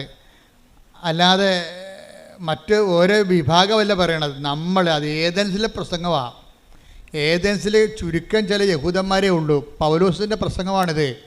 അവിടെയുള്ളതെല്ലാം ഗ്രീക്ക് വിജാതിരാണ് ഉള്ളത്, യഹൂദന്മാരുടെ ജാതിപ്പെടാത്തവരാണ്. അപ്പോൾ കോമൺ പബ്ലിക്കിനോടാണ് പറയണത്, നമ്മൾ ആരിൽ നിന്നും ദൈവം അകലെയല്ല. ഇതെല്ലാവരും മനസ്സിലാക്കണം. നിങ്ങൾ എന്ത് വിശ്വസിച്ചാലും യഥാർത്ഥ ദൈവം നിങ്ങൾ ആരിൽ നിന്നും അകലെയല്ല. അതുകൊണ്ട് ഇപ്പോഴെന്താ സംഭവം? അകലെ അല്ല എന്ന് വെച്ചാൽ അർത്ഥം എന്താണ്? അടുത്താണെന്നതിന് അർത്ഥം. മനസ്സിലായി? അകലെയല്ലെന്ന് പറഞ്ഞതിൻ്റെ അർത്ഥം എന്താണ്? അടുത്താണ്. കലവൂര് ഈ കൃപാസനത്തിൻ്റെ അകലെ അല്ല എന്ന് വെച്ചാൽ കലവൂര് അമേരിക്കയിലല്ലെന്ന് അതിൻ്റെ അർത്ഥം. അടുത്താണെന്ന് എന്ന് വെച്ചാൽ നമ്മളൊരു ചെറിയൊരു പരിശ്രമം നടത്തിയാൽ പെട്ടെന്ന് അവിടെ എത്താൻ കഴിയും. അപ്പം ദൈവത്തിൻ്റെ അനുഭവങ്ങളെന്ന് പറയണത് യമ, നിയമ, ആസന, പ്രാണായാമ, പ്രത്യാസന, നിധിധ്യാസന, സമാധിയിലൂടെ 9 കൊല്ലം കാത്തിരിക്കേണ്ട കാര്യങ്ങളില്ലെന്നാണ് പറയണത്. വളരെ ദൈവത്തിന് വളരെ സിമ്പിളായിട്ടാണ് കൊടുക്കണത്. എന്താ കാര്യം? നമ്മൾ ആരിൽ നിന്നും അകലെയല്ല. നമ്മൾ ചെറിയൊരു പരിശ്രമം നമ്മുടെ ഭാഗത്തു നിന്നുണ്ടെങ്കിൽ ദൈവം നമ്മുടെ അടുത്തുണ്ട്, തൊടാൻ നമുക്ക് പറ്റും. ഈ പരിശ്രമമായി ചെറിയൊരു പരിശ്രമമാണ് ഉടമ്പടി ചെയ്യണത്. മനസ്സിലായി? ഇപ്പോൾ ഉടമ്പടി ചെയ്യണത് എന്താണ്? ബേസിക്കായിട്ട് നമ്മളിൽ നിന്ന് ആരിൽ നിന്നും അകലെ അല്ലാത്ത ദൈവത്തിനെ എന്ന് വെച്ചാൽ നമ്മുടെ അടുത്ത് തന്നെയുള്ള ദൈവത്തിനെ പെട്ടെന്ന് അനുഭവിക്കാനുള്ള ഒരു ചെറിയ സ്റ്റെപ്പാണ് നമ്മൾ ഉടമ്പടി ചെയ്യണത്. എന്താണ്? അവൻ പറയണത് പോലെ ചെയ്യുക, പ്രാർത്ഥിക്കുക. കർത്താവായ ദൈവമേ, അവൻ പറയണ പോലെ ചെയ്തുകൊണ്ട് ഞങ്ങളിൽ ആരിൽ നിന്നും അകലെയല്ലാത്ത ദൈവത്തെ അടുത്തുള്ള ദൈവത്തെ അനുഭവിക്കുവാൻ നല്ല ഉടമ്പടി സാക്ഷികളായി മാറാൻ ഞങ്ങളെ അഭിഷേകം ചെയ്യണമേ. ശ്രുതികടേ ആരാധന. ഹല്ലേലൂയ, ഹല്ലേലൂയ. നല്ല ദൈവത്തോട് ഇന്നു ചെയ്തു നന്ദി ചൊല്ലിടും എന്റെ കൊച്ചു ജീവിതത്തെ നിന്റെ മുമ്പിൽ കാഴ്ചയേകിടാം. ഇപ്പോൾ യഹബ്രായർ 12:17 നമ്മൾ വായിച്ചതാണ്. എന്താണ്? അനുദപിക്കാനുള്ള അവസരം ഏശാവിന് ദൈവം കൊടുത്തില്ല. കാര്യം ചില ആൾക്കാർക്ക് അനുദപിക്കാനുള്ള അവസരം കൊടുക്കത്തില്ല. എന്താ കാര്യം? ദൈവം അവസരം തന്നാൽ മാത്രമേ അനുതാപം തോന്നത്തുള്ളൂ. ഏശാവിന് അനുതാപത്തിന് അവസരം കൊടുത്തില്ല, അയാൾക്ക് ഒന്നും തോന്നിയില്ലെന്നാണ്. എന്തുകൊണ്ടാണെന്ന് വെച്ച് കഴിഞ്ഞാൽ നമ്മൾ വീണ്ടും വീണ്ടും പാപം ചെയ്യുമെന്നും ഇത് ചുമ്മാ ഒരു അഭ്യാസത്തിന് വേണ്ടി IELTS പാസ്സാകാനോ വീട് വിൽക്കാനോ ജപ്തിയിൽ നിന്ന് രക്ഷപ്പെടാൻ വേണ്ടിയുള്ള ഉടമ്പടി പ്രയോഗമാണ്. അല്ലാതെ ജീവിതത്തിൽ ദൈവത്തെ ക്ഷണിക്കാൻ ഉദ്ദേശിക്കുന്നില്ല. അകലെ നിന്നുള്ള ദൈവത്തിൻ്റെ അനുഗ്രഹം അടിച്ചു മാറ്റി വയറ്റിപ്പിഴപ്പിന് ജീവിക്കാനാണെന്ന് ദൈവത്തിന് തോന്നിയാൽ നമുക്ക് അനുതാപം തോന്നത്തില്ല. അവസരമാണിത്. പക്ഷേ നമുക്ക് അനുതാപം തോന്നത്തില്ല, നമുക്കത് ഫീൽ ചെയ്യത്തില്ല. നമുക്ക് ഫീൽ ചെയ്തിട്ടില്ലെങ്കിൽ ആദ്യം ഫീൽ ചെയ്യാൻ ആളാരാണെന്നറിയാവോ? ആദമാണ് ആദ്യത്തെ മനുഷ്യൻ്റെ എന്താണ് അതിന് ദൈവം അവനോട് ചോദിച്ചു. എന്താ ചോദിച്ചത്? പാപം കഴിഞ്ഞപ്പോൾ ദൈവത്തിൻ്റെയോട് അനുസരണം, ദൈവത്തിൻ്റെ വചനത്തോടാണ് അനുസരണം കാട്ടിയത്. ബേസിക്കായിട്ട് എന്താണ് ആദത്തിൻ്റെ പാപം? ഉടമ്പടി വിരുദ്ധമായ പാപമാണ്. എന്താണ്? അവൻ പറയണ പോലെ ചെയ്യുന്നതാണ് ഉടമ്പടി, അവൻ പറയണ പോലെ ചെയ്യാത്തതാണ് പാപം. ക്ലിയർ അല്ലേ? പാദത്തിൻ്റെ പാപം എന്താണ്? ഉടമ്പടിയുടെ ബ്രേക്ക്മെൻറ്റാണ് വരുന്നത്. അതിൻ്റെ അകത്ത് ദൈവവും മനുഷ്യനും ഉണ്ടായ കാലം മുതലുള്ള നടപടിക്രമം ഉടമ്പടിയാണ്. ചിലപ്പോൾ ഉടമ്പടിയും ദൈവം പറയത്തില്ല, പക്ഷെ പറയണ പോലെ ചെയ്യാൻ പറയും. ആദം പറയണ പോലെ ചെയ്തില്ല, ഉടമ്പടി ബ്രേക്ക് ചെയ്തു. പക്ഷേ ആദ്യത്തിന് എന്ത് പറ്റി? അവസരം കൊടുത്തില്ല. അവസരം കൊടുക്കാഞ്ഞ കാര്യം ആ കക്ഷിയും അവ്വായും ഒക്കെ എല്ലാം ചില മനുഷ്യർ വീണ്ടും വീണ്ടും ഇത് തന്നെ ആവർത്തിക്കുമെന്നുള്ള ദൈവം തോന്നിക്കഴിഞ്ഞാൽ അനുതാപത്തിൻ്റെ അവസരം പോകും. ഇതൊരു നിസ്സാര കാര്യമല്ല. അവസരം കൊടുത്തില്ലെന്നല്ലേ യേശാവിനെക്കുറിച്ച് പറയണത്. അപ്പോൾ നിങ്ങൾക്ക് അനുതാപത്തിൻ്റെ ഒരു മൈൻഡ് സെറ്റ് വരണില്ല എന്നുണ്ടെങ്കിൽ അതിൻ്റെ അർത്ഥം നിങ്ങൾ കഠിനഹൃദയരാണെന്നൊന്നും അല്ല അർത്ഥം. മറിച്ച് ദൈവം നിങ്ങൾക്ക് അവസരം തരുന്നില്ല, കർത്താവിൻ്റെ ഗുഡ് ബുക്സിലില്ല. ഇത് കയറിപ്പറ്റണമെങ്കിൽ കുറച്ച് പണിയാണ്. പക്ഷേ ഉടമ്പടി വൃത്തിമേനമായിട്ട് ദൈവസ്നേഹത്തോടെ ചെയ്യണമെങ്കിൽ തിരിച്ചു വരാൻ പറ്റും. ഇപ്പോൾ നമ്മൾ പേപ്പട്ടി കടിച്ചു കഴിഞ്ഞാലുള്ള മരുന്ന് എന്താ? പേപ്പട്ടിയുടെ റാബിസിനെ തന്നെയാണ് കുത്തിവെക്കണത്, ഇല്ലേ? എപ്പോഴും കറണ്ടല്ലോ. പേപ്പട്ടി കടിച്ച ആൾക്കാർക്ക് അതിനുള്ള, അല്ലെങ്കിൽ അതിൻ്റെ ഗോവസൂരി പ്രയോഗം എന്നൊക്കെ പറഞ്ഞുകൊണ്ട് വസൂരിക്ക് മരുന്ന് കണ്ടുപിടിച്ചില്ലേ? എന്താ കണ്ടുപിടിക്കണത്? വസൂരിയുടെ അണുക്കളെ തന്നെയാണ് കുത്തിവെക്കണത്. അപ്പോൾ അത് ബോഡി പാർട്ടാക്കി മാറ്റിയിട്ട് ബോഡി പാർട്ടിനെ കൊണ്ട് കയറി വന്നിരിക്കുന്ന ഫോറിൻ മാറ്ററിനെ നശിപ്പിച്ച് കളയുന്ന പരിപാടിയാണ്. അതുപോലെ തന്നെയാണ് ഉടമ്പടി ബ്രേക്ക് ചെയ്ത് ദൈവത്തിൻ്റെ വചനം ബ്രേക്ക് ചെയ്ത് കഴിഞ്ഞാൽ പിന്നെ അതിൻ്റെ ഒരു റെക്ടിഫിക്കേഷൻ എന്താണ്? ദൈവത്തിൻ്റെ വചനം തന്നെ പാലിച്ചാണ് നമ്മൾ തിരിച്ചു വരുന്നത്. കൈയടിക്കട്ടെ, സ്തുതിക്കട്ടെ, ഹല്ലേലൂയ. ഹല്ലേലൂയ, ഹല്ലേലൂയ, ഹല്ലേലൂയ. വലിയ വചന വെളിപാടിന് നന്ദി പറയുന്നു. Hallelujah, hallelujah. ഇന്നു ചെയ്തും നന്ദി ചൊല്ലിടും എന്റെ കൊച്ചു ജീവിതത്തെ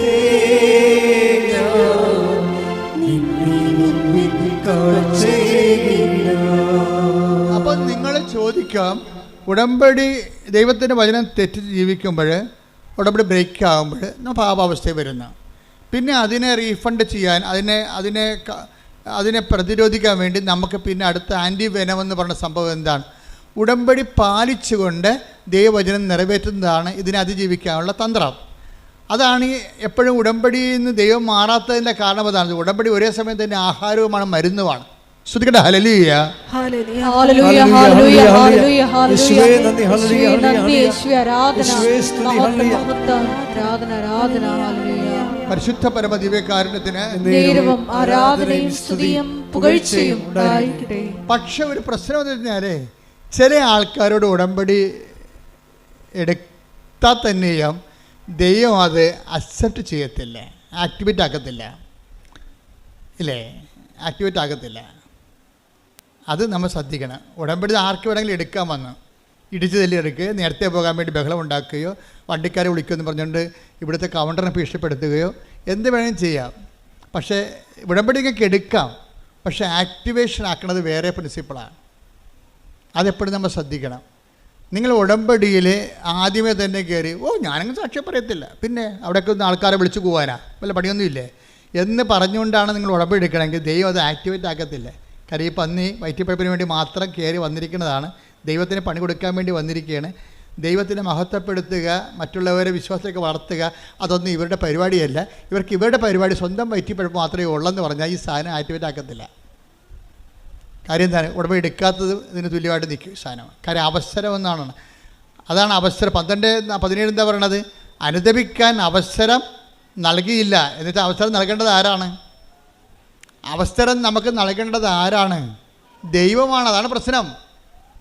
ഈ അവസരത്തിനൊത്ത് വളർന്നില്ലെങ്കിൽ ആ ദൈവം അത് ആക്ടിവേറ്റ് ആക്കത്തില്ല. ആദത്തിൻ്റെ പരിപാടി എന്താ? ആദത്തിനോട് ചോദിച്ചു, ഈ കക്ഷി ഉടമ്പടി ബ്രേക്ക് ചെയ്തല്ല, അപ്പോൾ ദൈവം ചോദിച്ചത് എന്താണ്? നീ എവിടെയാണെന്ന് ചോദിച്ചു, അത്രേ ഉള്ളൂ. വേറെ ഒന്നും ചോദിച്ചില്ല.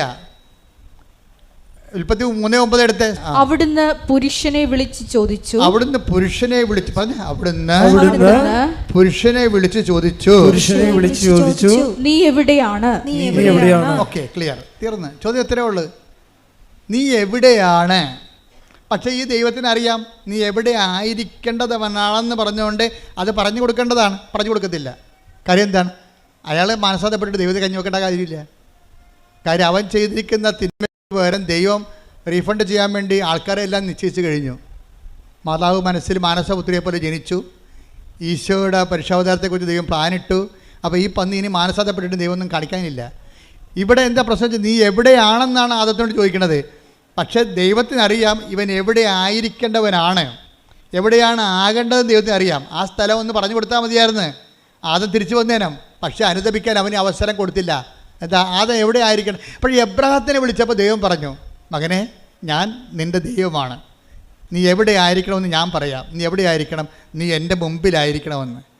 കൈയടിച്ച് കർത്താൻ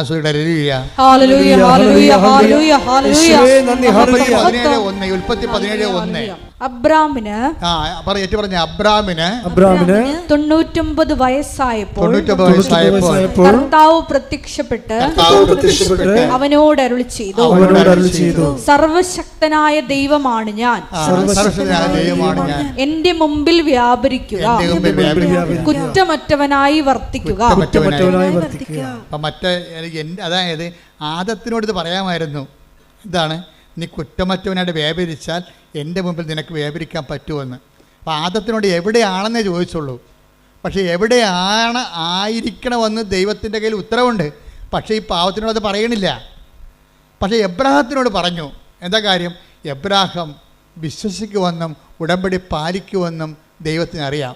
എൻ്റെ ദൈവപൈതലെ, ദൈവത്തിൻ്റെ വചനം ആര് പാലിക്കുമെന്ന് ദൈവത്തിന് അറിയാമെങ്കിൽ ആ അറിവിൻ്റെ അടിസ്ഥാനത്തിലാണ് നിനക്ക് അനുദപിക്കാൻ അവസരം നൽകണത്. കൈയടിച്ച് സ്തുതിക്കട്ടെ. ഹല്ലേലൂയ.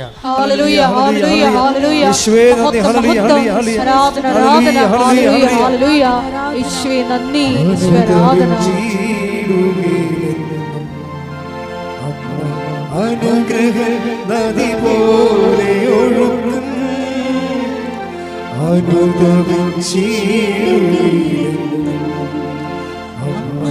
അനുഗ്രഹ നദി പോലെ ഒഴുകും കൃപയുടെ വഴികളിൽ സഞ്ചരിച്ചിട പ്രാർത്ഥന വരവേകും സ്നേഹനാഥേ. കൃപയുടെ വഴികളിൽ സഞ്ചരിച്ചിട പ്രാർത്ഥന വരവേകും സ്നേഹനാഥേ. അപ്പോൾ ഈ 12 ഹെബ്രായർ 12:17 പറയുന്ന യേശാവിന് അനുദപിക്കാൻ അവസരം കൊടുത്തില്ല എന്ന് പറയുന്ന ദൈവ നിലപാട് തന്നെയാണ് ആദത്തിനോട് കാണിച്ചിരിക്കുന്നത്. എന്താണ്? അവന് അനുദപിക്കാൻ അവസരം കൊടുത്തില്ല. അതെന്താ പ്രശ്നം വെച്ച് കഴിഞ്ഞാൽ, ഒരു മനുഷ്യൻ അനുദപിക്കാനുള്ള അവസരം കിട്ടിയാൽ ഉടനെ ഈ ഇൻസ്റ്റേഷൻ നടക്കും. അനുതാപത്തിന് അങ്ങനെ ഒരു ഗുണമുണ്ട്.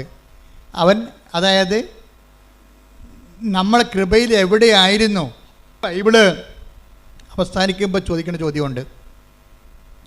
നീ എവിടെയായിരുന്നെന്ന് ചിന്തിക്കുക, ആ സ്ഥാനത്തേക്ക് നീ തിരിച്ചു വരിക. Take the bed of God. ശ്രദ്ധിക്കട്ടെ. ഹല്ലേലൂയ, ഹല്ലേലൂയ, ഹല്ലേലൂയ, ഹല്ലേലൂയ. വെളിപാട് 2:4-5. വെളിപാട് 2:4 എങ്കിലും നിനക്കെതിരെ എനിക്കൊന്ന് പറയാനുണ്ട്. ആരോടാ ഈ പറയണത്? ഏത് സഭയോടാ പറയണത്? എഫേസോസിലെ സഭയ്ക്ക് എഴുതുന്നതാണ് ഈ വെളിപാട്. എങ്കിലും നിനക്കെതിരെ എനിക്കൊന്ന് പറയാനുണ്ട്. എന്ന് പറഞ്ഞു. എങ്കിലും നിനക്കെതിരെ എനിക്കൊന്ന് പറയാനുണ്ട്. നിനക്ക് ആദ്യമുണ്ടായിരുന്ന സ്നേഹം നീ കൈവിടിഞ്ഞു. അതിനാൽ നീ ഏതവസ്ഥയിൽ നിന്നാണ് അധംപതിച്ചതെന്ന് ചിന്തിക്കുക. അനുദപിച്ച് ആദ്യത്തെ പ്രവൃത്തികൾ ചെയ്യുക. അനുതാപത്തിന്റെ ഒരു പ്രശ്നം അതാണ്. അനുതാപം അത്ഭുതകരമായ ഫലമാണ്. നിന്റെ പഴയ കൃപയിലേക്ക് നിന്നെ തിരിച്ചു കൊണ്ടുവരും. കൈയടിച്ച് സ്തുതിക്കട്ടെ. ഹല്ലേലൂയ, ഹല്ലേലൂയ, ഹല്ലേലൂയ, ഹല്ലേലൂയ. മഹത്വം മഹത്വം ആരാധന ആരാധന ഹല്ലേലൂയ ഹല്ലേലൂയ ആരാധന ഹല്ലേലൂയ ഹല്ലേലൂയ ഹല്ലേലൂയ ആരാധ്യനേ പരിശുദ്ധനേ പരമോന്നത യേശുവേ അണയുന്നു ഞാൻ തിരുമുൻപിലായി അറിവോടെ നോക്കണമേ ആരാധ്യനേ പരിശുദ്ധനേ പരമോന്നത യേശുവേ അണയുന്നു ഞാൻ തിരുമുൻപിലായി അറിവോടെ നോക്കണമേ. അതായത് കൃപ പുനരുദ്ധരിക്കാനുള്ള ആദ്യ നടപടി എന്ന് പറയുന്നത് അനുതാപമാണ്. ഒരുപക്ഷെ ഞാൻ പറയും അവസാന നടപടി അത് തന്നെയാണ്. നമ്മൾ സ്നേഹമുള്ള ദൈവത്തോട് കഴിഞ്ഞ ദിവസങ്ങളിലെ ദൈവത്തിൻ്റെ സ്നേഹം പറഞ്ഞപ്പോഴാണ് ഒരു രസമുണ്ടായി. അപ്പോൾ ഞാനെൻ്റെ മുറി ഇരിക്കിയിരുന്നു. അപ്പോൾ ഒരു ഈച്ച വന്നിട്ട് എൻ്റെ മുഖത്തടിക്കുന്നുണ്ട്. എൻ്റെ മുറിയിൽ അങ്ങനെ ഈച്ച കയറേണ്ട കാര്യമില്ല. പിന്നെ ആരെങ്കിലും ഇവരെ കിച്ചൻകാർ കാപ്പിയും കൊണ്ട് കയറുമ്പോൾ അതിൻ്റെ കൂടെ കയറി പോരണം. അപ്പോൾ എനിക്കാണെങ്കിൽ ഭയങ്കര അലർജിയാണ് ഈ ഈച്ചയെ കാണുന്നത്. ഈച്ച വന്നിട്ട് എൻ്റെ നെറ്റിക്കടിച്ചുകൊണ്ടിരിക്കുകയാണ്. അപ്പോൾ ഞാനിങ്ങനെ തട്ടി കളയുന്നുണ്ട്. പിന്നെയും ഞാൻ ഇരുന്നുകൊണ്ട് എഴുതുക വരയ്ക്കുകയൊക്കെ വായിക്കുകയൊക്കെ ചെയ്യുന്നുണ്ട്. പിന്നെ ഈച്ച ചെവിയെ വന്നിരിക്കും. അപ്പോൾ ഇവിടെ കൊടുക്കും അടി. അപ്പോൾ പിന്നെ ഈച്ച ഇവിടെ വന്നിരിക്കും. ഈച്ചയുടെ അവസ്ഥ അറിയാമല്ല, ഒരു ബുദ്ധിബോധവും ഇല്ലാത്ത സാധനം. അത് നമ്മളെ ടാർഗറ്റ് ചെയ്താൽ പിന്നെ നമ്മളേക്കൊന്നും പോകത്തില്ല. അപ്പോൾ എനിക്കാണെങ്കിൽ വിറഞ്ഞിരിക്കുകയാണ്. അപ്പം ഞാനുടനെ വിറഞ്ഞാലും ഞാൻ കർത്താവിനെ വിളിക്കും. ഞാൻ പറഞ്ഞു, കർത്താവേ ഈ സാധനം ചത്ത് വീഴണമെന്നുണ്ടെങ്കിൽ ഇപ്പം ചത്ത് വീഴണം, ഒറ്റടി വെച്ച് കൊടുക്കും. എൻ്റെ നെറ്റിക്ക് വന്നിരിക്കുമ്പോൾ ഞാൻ കർത്താവിനോട് പറയണതാണ്. ഇപ്പോൾ കർത്താവിൻ്റെ ഇരിപ്പുണ്ടല്ല, ഇപ്പോൾ മേമ്പൊടി ഈ ആൾക്കാരിങ്ങനെ കൊച്ചു കഥ പറഞ്ഞവർ പറയുകയല്ല, ഉള്ള സത്യം പറയത്തുള്ളൂ. അതായത് ഞാൻ എൻ്റെ നെറ്റിക്ക് വന്നിരുന്നപ്പോൾ ഞാൻ പറഞ്ഞു, കർത്താവേ ഞാൻ എന്നെ അടിക്കാൻ പോവുകയാണ്, ഈ ചത്ത് വീഴണത് ആണ് നിൻ്റെ തിരുമനസ്സെങ്കിൽ ഇപ്പം ചത്ത് വീഴണമെന്ന് പറയും. ഞാൻ ഒറ്റ അടി വെച്ച് കൊടുത്ത് എൻ്റെ കണ്ണട 2 കഷ്ണമായിപ്പോയി. എന്ത് പറയാനാണ്. ഞാനും മനോജും ഡ്രൈവറും കൂടി ഉടനെ കണ്ണടയും പിടിച്ച് അത് ഉണ്ടാക്കിയ സ്ഥലത്തേക്ക് പോയി. ചേർത്തല വാങ്ങിച്ച സ്ഥലത്തേക്ക്. ഞാൻ 2 കഷ്ണമായി പോയി നിങ്ങൾ തന്ന കണ്ണട. ഞാൻ അടിച്ചതാണെന്നുള്ളതാണ് സത്യമാണ്. ഞാൻ അവിടെ അത് മറച്ചൊന്നും വെച്ചില്ല. പക്ഷേ ഈ കണ്ണട എന്തെങ്കിലും ചെയ്യാൻ പറ്റുമോ, അത് വേറെ കണ്ണട വാങ്ങിക്കണമെന്ന് ചോദിച്ചപ്പോൾ അവർ പറയണത് ഇത് ഞങ്ങളുടെ കണ്ണട അല്ലെന്ന്. അപ്പോൾ എനിക്ക് ഭയങ്കര ഡൗട്ടാണ്, ഇതെന്ത് പരിപാടി. എനിക്കാണെങ്കിൽ കുറേ ദിവസമായിട്ട് കണ്ണ് കഴക്കുകയൊക്കെ ചെയ്യുന്നുണ്ട്. ഇത് ഈ കണ്ണട വെച്ചിട്ടും എനിക്ക് കണ്ണ് കാണാനൊന്നും പറ്റണില്ല. ഞാൻ അലസത്തേനോട് ചോദിക്കുകയായിരുന്നു ഒരു ദിവസം, അച്ഛൻ എന്താ 2 കണ്ണടയും വെച്ചുകൊണ്ടിരിക്കണമെന്ന്. അതാണ് അലസത്തിന്. അതേ പോകുമ്പോൾ ഞാൻ 2 കണ്ണടയും വെച്ചുകൊണ്ടിരിക്കുകയാണ്. എന്താ കാര്യം, ഒരു കണ്ണട ഓൺലൈനിൽ വരുത്തിച്ച് ഒരു ഈ റീഡിങ് ക്ലാസ്, ഈ ക്ലാസ്സിൻ്റെ കൂടെ വേറൊരു റീഡിങ് ക്ലാസ് കൂടി വെച്ചിട്ട് പോലും അക്ഷരങ്ങൾ ഡബിളായിട്ട് കാണുന്നു. എന്നാലും വേറെ മാർഗ്ഗമൊന്നുമില്ല, കാശ് കൊടുത്ത് മേടിച്ചതല്ലേ, ഇത്രയും നാളല്ലേ അയാൾ മേടിച്ചിട്ട്. ഇനി ഇത് നമ്മൾ പെട്ടെന്ന് വേറെ മേടിക്കുമ്പോൾ ധാരാളിത്തമായി പോകത്തില്ലേ. അതുകൊണ്ട് കണ്ണ് കഴിച്ചെങ്കിലും ഞാൻ കരു അടിച്ചെങ്കിലും ഇങ്ങനെ സഹിച്ചിരിക്കുമ്പോഴാണ് ഈച്ച വരുന്നത്. കൊടുത്തനടി 2 കഷ്ണം. അപ്പോൾ അവർ പറഞ്ഞു, അച്ഛ ഇത് ഞങ്ങൾ തന്ന കണ്ണടയാണിത്, പക്ഷേ 6 കൊല്ലം മുമ്പ് തന്നതാണ്. അച്ഛൻ 4 മാസം മുമ്പ് ഒരു കണ്ണട ഇവിടുന്ന് വാങ്ങിച്ചിട്ടുണ്ട്. അത് ശരിയാ, അതാണ് ഇതെന്നും പറഞ്ഞ് ഞാൻ വെച്ചോണ്ട് നടക്കണത്. രതീഷ് പറ്റിച്ച പണിയാണ്. ഞാൻ അമേരിക്കയെ ധ്യാനിപ്പിക്കാൻ പോയപ്പോൾ രതീഷ് ഒരു കണ്ണട എടുത്ത് എൻ്റെ ബാഗിൽ വെച്ച് തന്ന്. അതുകൊണ്ട് ഞാൻ അവിടെ കൊണ്ട് നിർത്തിയപ്പോൾ എൻ്റെ കണ്ണൊക്കെ കടക്കുന്നുണ്ട്. തിരിച്ചത് തന്നെ കൊണ്ടുപോകും. എനിക്കറിയാൻ പാടില്ല. ഞാനോടത്ത് ഇത് തന്നെ എനിക്ക് നമ്മൾ വാങ്ങിച്ച കണ്ണടയെന്ന് പറഞ്ഞ് നടക്കുകയാണ്. അപ്പോൾ അതുകൊണ്ട് തിരിച്ചു വന്നപ്പോൾ അത് വെച്ചിട്ട് നടക്കുകയാണ്. കണ്ണാണെങ്കിൽ കണ്ണ് കാഴ്ച പോവുകയും ചെയ്തുകൊണ്ടിരിക്കുകയാണ്. പക്ഷേ ഇത് ഇനി മുന്നോട്ട് പോകുന്നത് ശരിയല്ലെന്ന് അമ്മയ്ക്ക് മനസ്സിലായി. അതുകൊണ്ട് ഈ സാധനം അടിച്ച് പൊട്ടിച്ച്. പക്ഷേ കണ്ണട കടയിൽ ചെന്നപ്പോൾ അവർ പറയുകയാണ്, ഇത് ഞങ്ങൾ തന്ന 6 കൊല്ലം മുമ്പ് തന്ന കണ്ണടയാണ്. അച്ഛൻ്റെ കണ്ണൊന്ന് ടെസ്റ്റ് ചെയ്യണമെന്ന് കണ്ണ് ടെസ്റ്റ് ചെയ്തപ്പോൾ പറഞ്ഞ് ഈ ടെസ്റ്റെല്ലാം മാറിയിരിക്കുകയാണ്. അച്ഛൻ്റെത് കണ്ണിൻ്റെ പവർ കൂടിയിട്ടുണ്ട്. ഇത് 6 കൊല്ലം മുമ്പുള്ള പവറാണിത്. അവിടെ ഒരു രജിസ്റ്റർ ഉണ്ട്. ഇപ്പോഴത്തെ വേറെയാണ്. ഇപ്പോഴത്തെ കണ്ണടയ്ക്കുള്ള ടെസ്റ്റ് അച്ഛൻ 4 മാസം മുമ്പ് നടത്തിയതിൻ്റെ കണ്ണട തന്നിട്ടുണ്ട്. അതിവിടെ ഉണ്ട് നോക്കാൻ പറഞ്ഞ്. ഇവിടെ ഒന്ന് നോക്കിയപ്പോൾ ഉണ്ട് സ്റ്റോറിൽ അത് ഇരിപ്പുണ്ട്. ആ പുതിയ കണ്ണട മേടിച്ചിട്ട് സ്റ്റോറിൽ ഇരിപ്പുണ്ട്. പഴയ കണ്ണടയെ വെച്ച് കണ്ണും കടച്ച് നടക്കുകയാണ് ഞാൻ. അതുകൊണ്ട് തന്നെ ഈച്ച അല്ലാതെ മാതാവ് ഒരു പണി ചെയ്തിരിക്കണത് എന്താണ്, ഞാൻ കണ്ണട മാറ്റുകയെന്ന് അമ്മയ്ക്കറിയാം. കാരണം കാശ് കൊടുത്ത് മേടിച്ച സാധനം മാറ്റുകയില്ല. അത് കണ്ട് ഈ സാധനം തല്ലിപ്പൊട്ടിച്ചാൽ മാത്രമേ ആ പഴയ കണ്ണടത്ത് വെക്കത്തുള്ളൂ, കണ്ണട അന്വേഷിക്കത്തുള്ളൂ. നോക്കിയേ, ദൈവം എന്തുമാത്രമാണ് മനുഷ്യനെ സ്നേഹിക്കണത്. ഇത് നിങ്ങളുടെ എല്ലാ ജീവിതത്തിലുണ്ട്. ഒരു കാര്യം പോലും, നിങ്ങളുടെ നിസ്സാര കാര്യം പോലും നമുക്ക് ഈ അനുതാപം ഉണ്ടാകുന്നത് എങ്ങനെയാണ്? ദൈവസ്നേഹത്തെക്കുറിച്ച് അനുഭവിച്ച് കഴിയുമ്പോഴാണ് ഇത്ര നല്ല ദൈവത്തോട് ഞാൻ അപരാധം ആ വാക്ക് കേട്ടില്ല എന്ന് നോക്കണം. അവിടെ ഒരു അനുതാപം. അപ്പം അനുതാപം ഓട്ടോമാറ്റിക്കായിട്ട് ഉണ്ടാകത്തില്ല. എങ്ങനെ ഉണ്ടാകും? ദൈവസ്നേഹം കൂടണം. ഒന്ന് പ്രാർത്ഥിച്ചേ. കർത്താവായ ദൈവമേ, എനിക്ക് അനുതാപം ഉണ്ടാകാൻ ആവശ്യമായ ദൈവസ്നേഹത്താൽ എന്നെ അഭിഷേകം ചെയ്യണമേ. ദൈവസ്നേഹത്താൽ എന്നെ അഭിഷേകം ചെയ്യണമേ. ശ്രുതികട ഹല്ലേലൂയ. മഹത്വം മഹത്വം, ആരാധന ആരാധന. ഹല്ലേലൂയ ഹല്ലേലൂയ. ഇത്ര നല്ല ദൈവത്തോടും ഇന്നു ചെയ്തും നന്ദി ചൊല്ലിടും. എന്റെ കൊച്ചു ജീവിതത്തെ നിന്നെ മുൻപിൽ കാഴ്ചയേകാം. ഇത്ര നല്ല ദൈവത്തോടും ഇന്നു ചെയ്തും നന്ദി ചൊല്ലിടും. എന്റെ കൊച്ചു ജീവിതത്തെ നിന്നെ മുൻപിൽ കാഴ്ചയേകാം. പരിശുദ്ധ പരമ ദിവ്യകാരുണ്യത്തിന് നേരവും ആരാധനയും സ്തുതിയും പുകഴ്ചയും ഉണ്ടായിരിക്കട്ടെ. നമ്മൾ ആദ്യം പറഞ്ഞ ഒരു സഹായം ഇപ്പോൾ വേണം. എന്ന് വെച്ച് കഴിഞ്ഞാൽ നിങ്ങൾ പരിശുദ്ധാത്മാവിനോട് പറയണം, സഹായകനായ പരിശുദ്ധാത്മാവേ എന്നെ സഹായിക്കണമേ.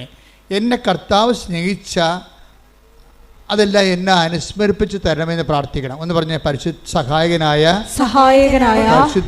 പരിശുദ്ധാത്മാവേ എന്നെ സഹായിക്കണമേ.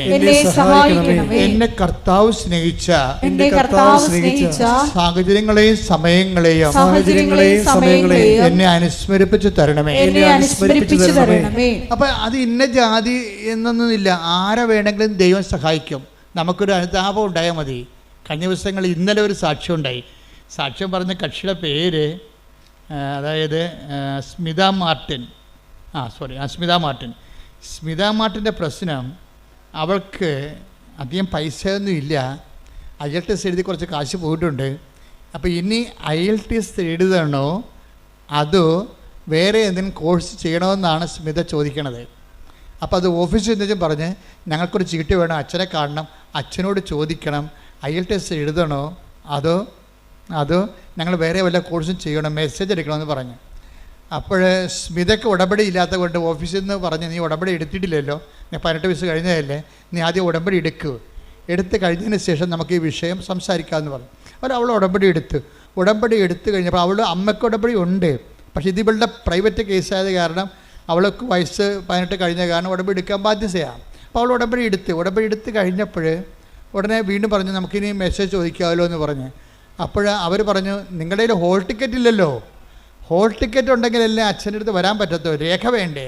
അപ്പോൾ ഹോൾ ടിക്കറ്റ് വരുമ്പോൾ വരാം. അപ്പോൾ എന്തിൻ്റെ ഹോൾ ടിക്കറ്റാണ് അറിയത്തില്ല, എങ്ങനെ അറിയും.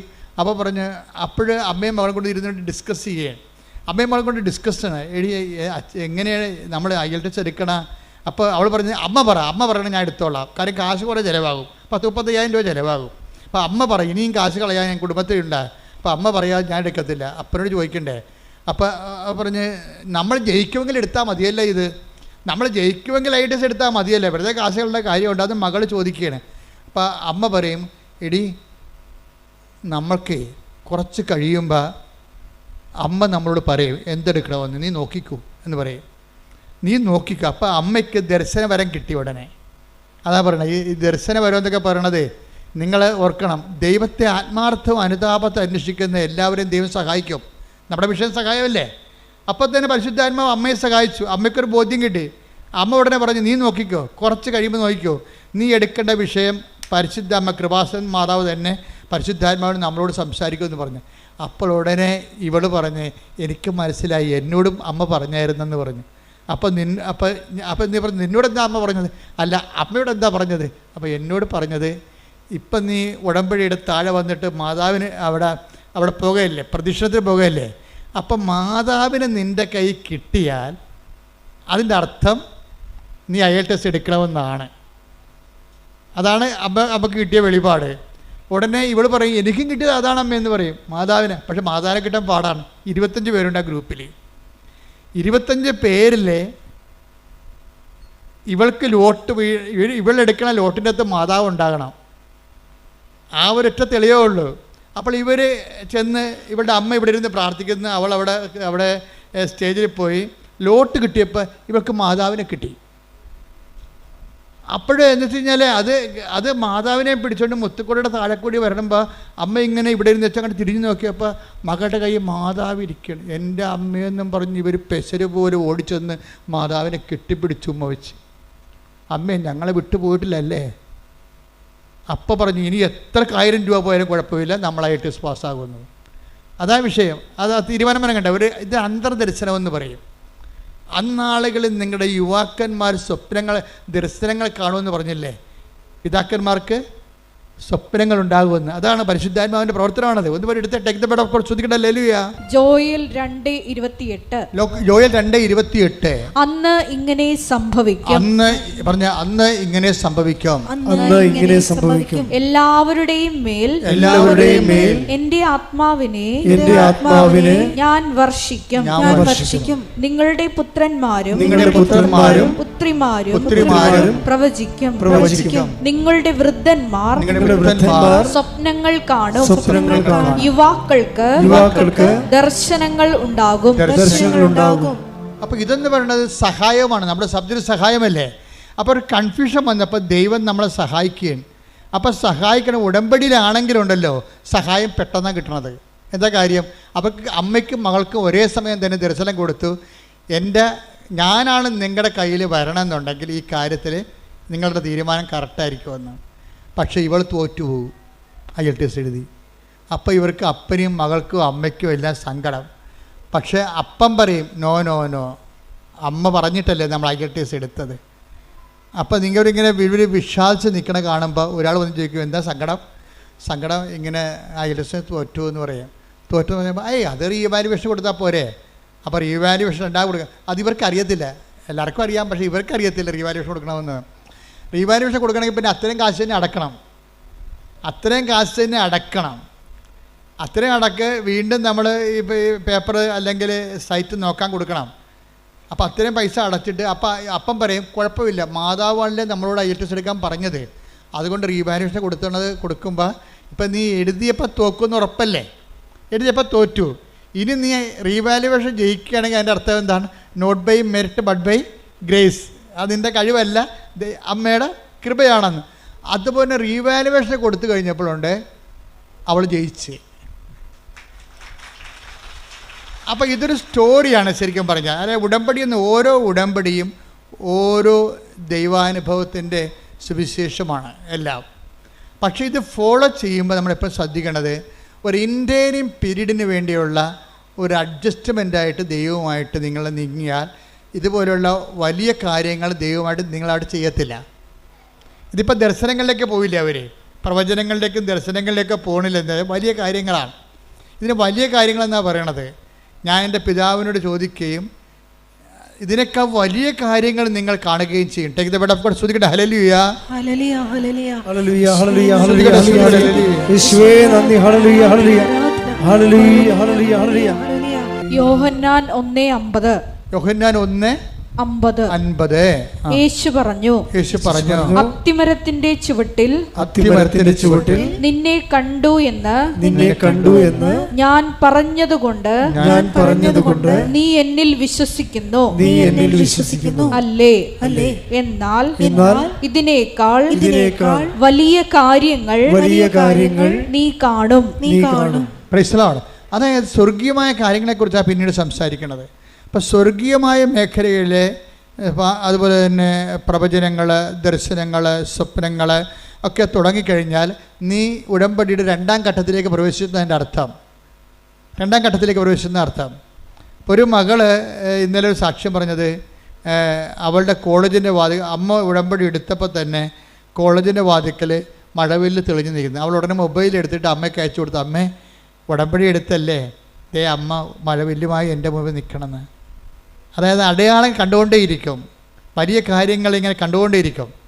അതുകൊണ്ട് ഇപ്പോൾ ബൈബിൾ എപ്പോഴും പറയണത് കാണുന്ന കാര്യങ്ങൾ വളരെ സീരിയസ് ആണ്. അവന് കേൾക്കുന്ന കാര്യങ്ങളും. ഉടമ്പടിക്ക് രണ്ടുമുണ്ട്. ഉടമ്പടിക്ക് 3 കാര്യങ്ങളുണ്ട്. കാണുന്ന കാര്യങ്ങളുണ്ട്, കേൾക്കുന്ന കാര്യങ്ങളുണ്ട്, പിന്നെ എന്താണ്, ചെയ്യുന്ന കാര്യങ്ങളുണ്ട്. ദൈവമായിട്ട് ഇടപെടുന്നതെല്ലാം ഈ ഒരു 3 ഘട്ടങ്ങളെയും അഡ്രസ്സ് ചെയ്യേണ്ടി വരും. കാണുന്ന കാര്യങ്ങൾ, കേൾക്കുന്ന കാര്യങ്ങൾ, ചെയ്യുന്ന കാര്യങ്ങൾ. എന്താ കാര്യം വെച്ച് കഴിഞ്ഞാൽ സാക്ഷ്യത്തിൻ്റെ അകത്തെല്ലാം ഇതെല്ലാം സാക്ഷ്യത്തിലേക്ക് നമ്മൾ നയിക്കണമെങ്കിൽ ഈ 3 കാര്യങ്ങളും ഒരുമിച്ച് കൺകർ ചെയ്യേണ്ടി വരും. അപ്പോൾ നിങ്ങളെന്ന് വെച്ചാൽ പ്രാർത്ഥന മാത്രം കൊണ്ടിരുന്ന സാക്ഷ്യം ഉണ്ടാകത്തില്ലെന്നായി പറയണതിൻ്റെ അർത്ഥം. പിടിയാ, നിങ്ങൾക്ക് പലർക്കും അബദ്ധം പറ്റണത് ചുമ്മാ ഇത് പ്രാർത്ഥനയാക്കി മാത്രം കളയും. പ്രാർത്ഥനയല്ല, പിന്നെ എന്താണ്, അതിൻ്റെ അകത്ത് പ്രവർത്തനങ്ങളുണ്ട്, പ്രഖ്യാപനങ്ങളുണ്ട്. ശ്രുതിയുടെ മക്കൾ യേശുവേ സ്തോത്രം. ഹല്ലേലൂയ. 2 രാജാക്കന്മാർ 2:21 എടുത്ത്. 2 രാജാക്കന്മാർ 2:21. അവൻ ഉറവയ്ക്കടുത്തു ചെന്ന്, അതായത് ഇസ്രായേൽ ജനം വഴിമധ്യേ ഒരു ഉറവയിലെത്തിയപ്പോൾ അത് കുടിച്ചവർക്ക് ഭയങ്കര കയ്പ് തോന്നി. അതാണ് വിഷയം. വായിച്ചോളൂ. ഉപ്പ് അതിലിട്ടുകൊണ്ട് പറഞ്ഞു, കർത്താവ് അരുൾ ചെയ്യുന്നു, ഞാൻ ഈ വെള്ളം ശുദ്ധീകരിച്ചിരിക്കുന്നു. ഇനി ഇത് മരണത്തിനോ ഫലശൂന്യതയ്ക്കോ കാരണമാവുകയില്ല. അതായത് ഉപ്പിട്ട് കഴിയുമ്പോൾ എന്താ പറയുക, ഉപ്പിടണത് എന്താണ്, പ്രയോഗമാണ്. ആ പ്രയോഗത്തിൽ തന്നെ പ്രഖ്യാപനം ഇരിപ്പുണ്ട്. എന്താണ്, ഒന്നുകൂടി വായിച്ചേ. അവൻ ഉറവയ്ക്ക് അടുത്ത് ചെന്ന്, വിഷം പിടിച്ച ഉറവയ്ക്ക് അടുത്ത് ചെന്നിട്ട്, വിഷമുള്ള ഉറവയ്ക്ക് അടുത്ത് ചെന്നിട്ട് അവൻ എന്ത് ചെയ്തു, ഉപ്പ് അതിലിട്ടുകൊണ്ട് പറഞ്ഞു, കർത്താവിന്റെ നാമത്തിൽ ഉപ്പിട്ടുകൊണ്ട് പറഞ്ഞു. എന്താണ്, കർത്താവ് അരുൾ ചെയ്യുന്നു, ഞാൻ ഈ വെള്ളം ശുദ്ധീകരിച്ചിരിക്കുന്നു. ഇനി ഇത് മരണത്തിനോ ഫലശൂന്യതയ്ക്കോ കാരണമാവുകയില്ല. അതായത് കർത്താവ് അരുളി ചെയ്യുന്നു, ഇതിന് മരണത്തിന് കാരണമാവുകയില്ല, ഫലശൂന്യതയ്ക്ക് കാരണമാവുകയില്ല എന്ന് പറഞ്ഞാൽ എന്താണ്, ഉപ്പ് ഇടണത് പ്രയോഗവും മരണത്തിന് കാരണമാവുകയില്ല എന്ന് പറയുന്നത് പ്രഖ്യാപനവുമാണ്, ദൈവത്തിലുള്ള പ്രഖ്യാപനവുമാണ്. ഇതുകൊണ്ടാണ് ചില ആൾക്കാർ പണ്ട് പല കാര്യങ്ങൾ ചെയ്യുമായിരുന്നു. പിന്നെ ആൾക്കാരത് ഓവറായിട്ട് ചെയ്യാൻ തുടങ്ങിയപ്പോഴാണ് ഞങ്ങൾ ഈ പത്രത്തിൻ്റെ കാര്യങ്ങളൊക്കെ ഒന്ന് സബ്സിഡാക്കി കളഞ്ഞത്. പക്ഷേ എന്നാലും ഉപ്പ് ഇപ്പോഴും ഇടുന്നുണ്ട് ആൾക്കാർ. മാവ് പൂത്തില്ലെന്ന് പറഞ്ഞു കഴിഞ്ഞാൽ ഉടനെ കൊണ്ടുപോയി അവർ ഉപ്പിട്ട് വിശ്വാസപ്രമാണം ചൊല്ലും. ഇവിടെ ഞങ്ങളെ സംബന്ധിച്ചിടത്തോളം ഇവിടെ ഞങ്ങളെ തിരക്കാനോ പറയാനോ അന്വേഷിക്കാനോ ഞങ്ങളെ റെക്കമെൻഡ് ചെയ്യാനോ ആരുമില്ല എന്ന് പറഞ്ഞാൽ പരീക്ഷ ഹോളിലും ആൾക്കാർ കൊണ്ടുപോയി ഉപ്പ് പ്രയോഗിക്കും. എന്താ കാര്യം, കർത്താവ് അരുളി ചെയ്യുന്നു, എനിക്കിത് തോൽവിക്ക് കാരണമാകുകയില്ല, പ്രഖ്യാപനമാണത്. മനസ്സിലായില്ലേ? അപ്പോൾ ഇങ്ങനെ പക്ഷെ അങ്ങനെ എപ്പോഴും നമ്മൾ ശ്രദ്ധിക്കേണ്ടത്, ദൈവമായിട്ട് നമ്മൾ അമീക്കബിൾ റിലേഷനിലേക്ക് വന്നു, നമ്മൾ ദൈവമായിട്ട് ഒരു സംശയമില്ലാത്ത ഒരു ബന്ധം, സംശയമില്ലാത്ത എപ്പോഴും വരണത്, ഉടമ്പടിക്ക് വേണ്ട വിശ്വാസം സംശയമില്ലാത്ത വിശ്വാസം വരണം. പ്രീഡിയ, നിങ്ങൾക്ക് ഉടമ്പടിയിൽ ഈ പ്രഖ്യാപനം ഫലിക്കാത്തതിൻ്റെ കാരണം സംശയത്തിൻ്റെ കണ്ടൻറ്റ് ഉള്ളത് കൊണ്ടാണ്. നിങ്ങൾ ഉപ്പൊക്കെ ഇടുവേ, പക്ഷേ ചിലത് ഫലിക്കത്തില്ല. കാര്യം വെച്ച് കഴിഞ്ഞാൽ അതിൻ്റെ അകത്ത് സംശയത്തിൻ്റെ കണ്ടൻറ്റ് ഉള്ളത് കൊണ്ടാണ്. അപ്പം അത് നിങ്ങൾ എപ്പോഴും ചെയ്യേണ്ട കാര്യം വെച്ചാൽ ഈ സംശയം നീക്കാൻ വേണ്ടി പ്രത്യേകം ആന്തരിക അഭിഷേക അനോയിൻറ്റഡ് ഫെയ്ത്ത് എന്ന് പറഞ്ഞൊരു ഫെയ്ത്തുണ്ട്. ബൈബിളിൽ വലിയ വിശ്വാസം എന്നൊക്കെ പറയും, പക്ഷേ അനോയിൻറ്റഡ് ഫെയ്ത്താണ്. എന്നുവെച്ചാൽ അതിൻ്റെ അകത്ത് 10% ഫെയ്ത്തായിരിക്കും. കണ്ടൻറ്റ് വൈസ് 100% ഫെയ്ത്ത് വിശ്വാസം തന്നെയായിരിക്കും. അതിൻ്റെ അകത്ത് സംശയം ഉണ്ടാകത്തില്ല. 10 ദിവസത്തിന് കുറച്ച് വിശ്വാസം ഉണ്ടെങ്കിലും പക്ഷേ പെട്ടെന്ന് കാലം നനഞ്ഞപ്പോൾ കാറ്റ് പിടിച്ചപ്പോൾ പുള്ളി താഴെപ്പോയില്ല, ടക്കോന്നും താഴെപ്പോയി. അപ്പോൾ കർത്താവ് എന്താ ചോദിക്കണത്, അല്പവിശ്വാസി. അതാണ് ചോദിക്കണത്. എന്താണ് കാര്യം, സംശയിച്ചത്. Take the word of God, അല്പവിശ്വാസി. മത്തായി 14:31. ഉടനെ യേശു കൈനീട്ടി അവനെ പിടിച്ചുകൊണ്ട് പറഞ്ഞു, അല്പവിശ്വാസി നീ സംശയിച്ചതെന്ത്? അല്പവിശ്വാസി നീ സംശയിച്ചതെന്ത്? അപ്പോൾ ഈ പ്രയോഗം നടത്തുന്നവരില്ലേ, കാശുരൂപത്തിൻ്റെ ഉപ്പിൻ്റെയും ഒക്കെ പ്രയോഗങ്ങൾ നടത്തുന്നവർ എപ്പോഴും ശ്രദ്ധിക്കേണ്ടത്, നിങ്ങൾ അതൊക്കെ ചെയ്യുന്നതിന് മുമ്പ് വിശ്വാസത്തിൻ്റെ അകത്ത് ആ വിശ്വാസം കണ്ടന്റ് അല്പം മാത്രമുള്ള വിശ്വാസമുണ്ട്, ബാക്കിയുള്ളതെല്ലാം എന്താണ് അല്പവിശ്വാസം എന്ന് പറഞ്ഞതിൻ്റെ അർത്ഥം എന്താണ്, അല്പം മാത്രം വിശ്വാസം, ബാക്കിയുള്ളത് എന്താണ് സംശയം. അതാണ് വിഷയം. അതാണ് അല്പവിശ്വാസി നീ സംശയിച്ചത് എന്ത്. അപ്പോൾ വിശ്വാസമുണ്ട്, പക്ഷേ ഒരു 30% 50% വിശ്വാസമുണ്ട്. പക്ഷേ 50% എന്താ ഉള്ളത്? സംശയമാണ്. ഇന്നലെ വേറെ ഒരു ലേഡി ഒരു സാക്ഷ്യം പറഞ്ഞിട്ടുണ്ട്. എന്ന് വെച്ച് കഴിഞ്ഞാൽ അവരുടെ സാക്ഷ്യം ജിസ്മി മേരി റെജി എന്നുള്ള ഒരു മോള് സാക്ഷ്യം പറഞ്ഞിട്ടുണ്ട്. അവളുടെ സാക്ഷ്യത്തിന് തോന്നിയിരിക്കുന്നത് അവൾക്ക് അവൾ പഠിച്ചത് സൈക്കോളജിയാണ്. പക്ഷെ ഒരു നിമിഷം ഉടമ്പടി എടുത്ത് കഴിഞ്ഞപ്പോൾ അവളുടെ അമ്മ ഉടമ്പടിയിലാണ്. പക്ഷേ സൈക്കോളജിയുടെ ഉപരിപഠനം എടുത്ത് ഡോക്ടറേറ്റ് എടുത്തിട്ട് കോളേജൊക്കെ പഠിപ്പിക്കുക, അല്ലെങ്കിൽ ആ മേഖലയിൽ കൗൺസിലിംഗ് ഒക്കെ ആയിട്ട് പോവുക എന്നുള്ള ഉദ്ദേശമാണ് ഇവിടെ പണ്ട് പോലെയുള്ള ഇവളുടെ ഒരു ആഗ്രഹമാണ്. പക്ഷേ കുറച്ച് കഴിഞ്ഞപ്പോൾ ഇവൾക്ക് ഒരു പെർപ്ലക്ഷൻ ഉണ്ടായി. എന്ന് വെച്ച് കഴിഞ്ഞാൽ ഞാനിത് കൊണ്ട് ഗതി പിടിക്കുമോ, എൻ്റെ കുടുംബത്തിലെ കടങ്ങൾ പരിഹരിക്കാൻ പറ്റുമോ എന്നൊക്കെ പറഞ്ഞ് അവൾക്ക് ഡൗട്ടായി കഴിഞ്ഞപ്പോൾ അവൾക്ക് പെട്ടെന്ന് ഇവിടെ തീരുമാനം എടുത്ത് പറഞ്ഞ് നേഴ്സിംഗ് പറ്റിയ പഠിക്കാമെന്ന് പറഞ്ഞു. അപ്പോൾ അമ്മയെ വിളിച്ചപ്പോൾ അമ്മയ്ക്ക് ഭയങ്കര സന്തോഷം.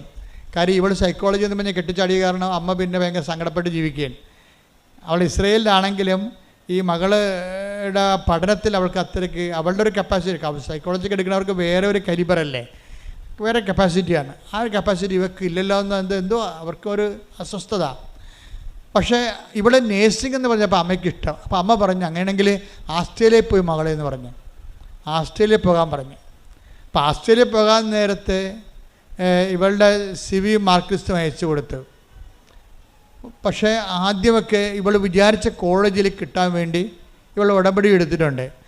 പക്ഷേ ആ കോളേജിൽ കിട്ടണില്ല.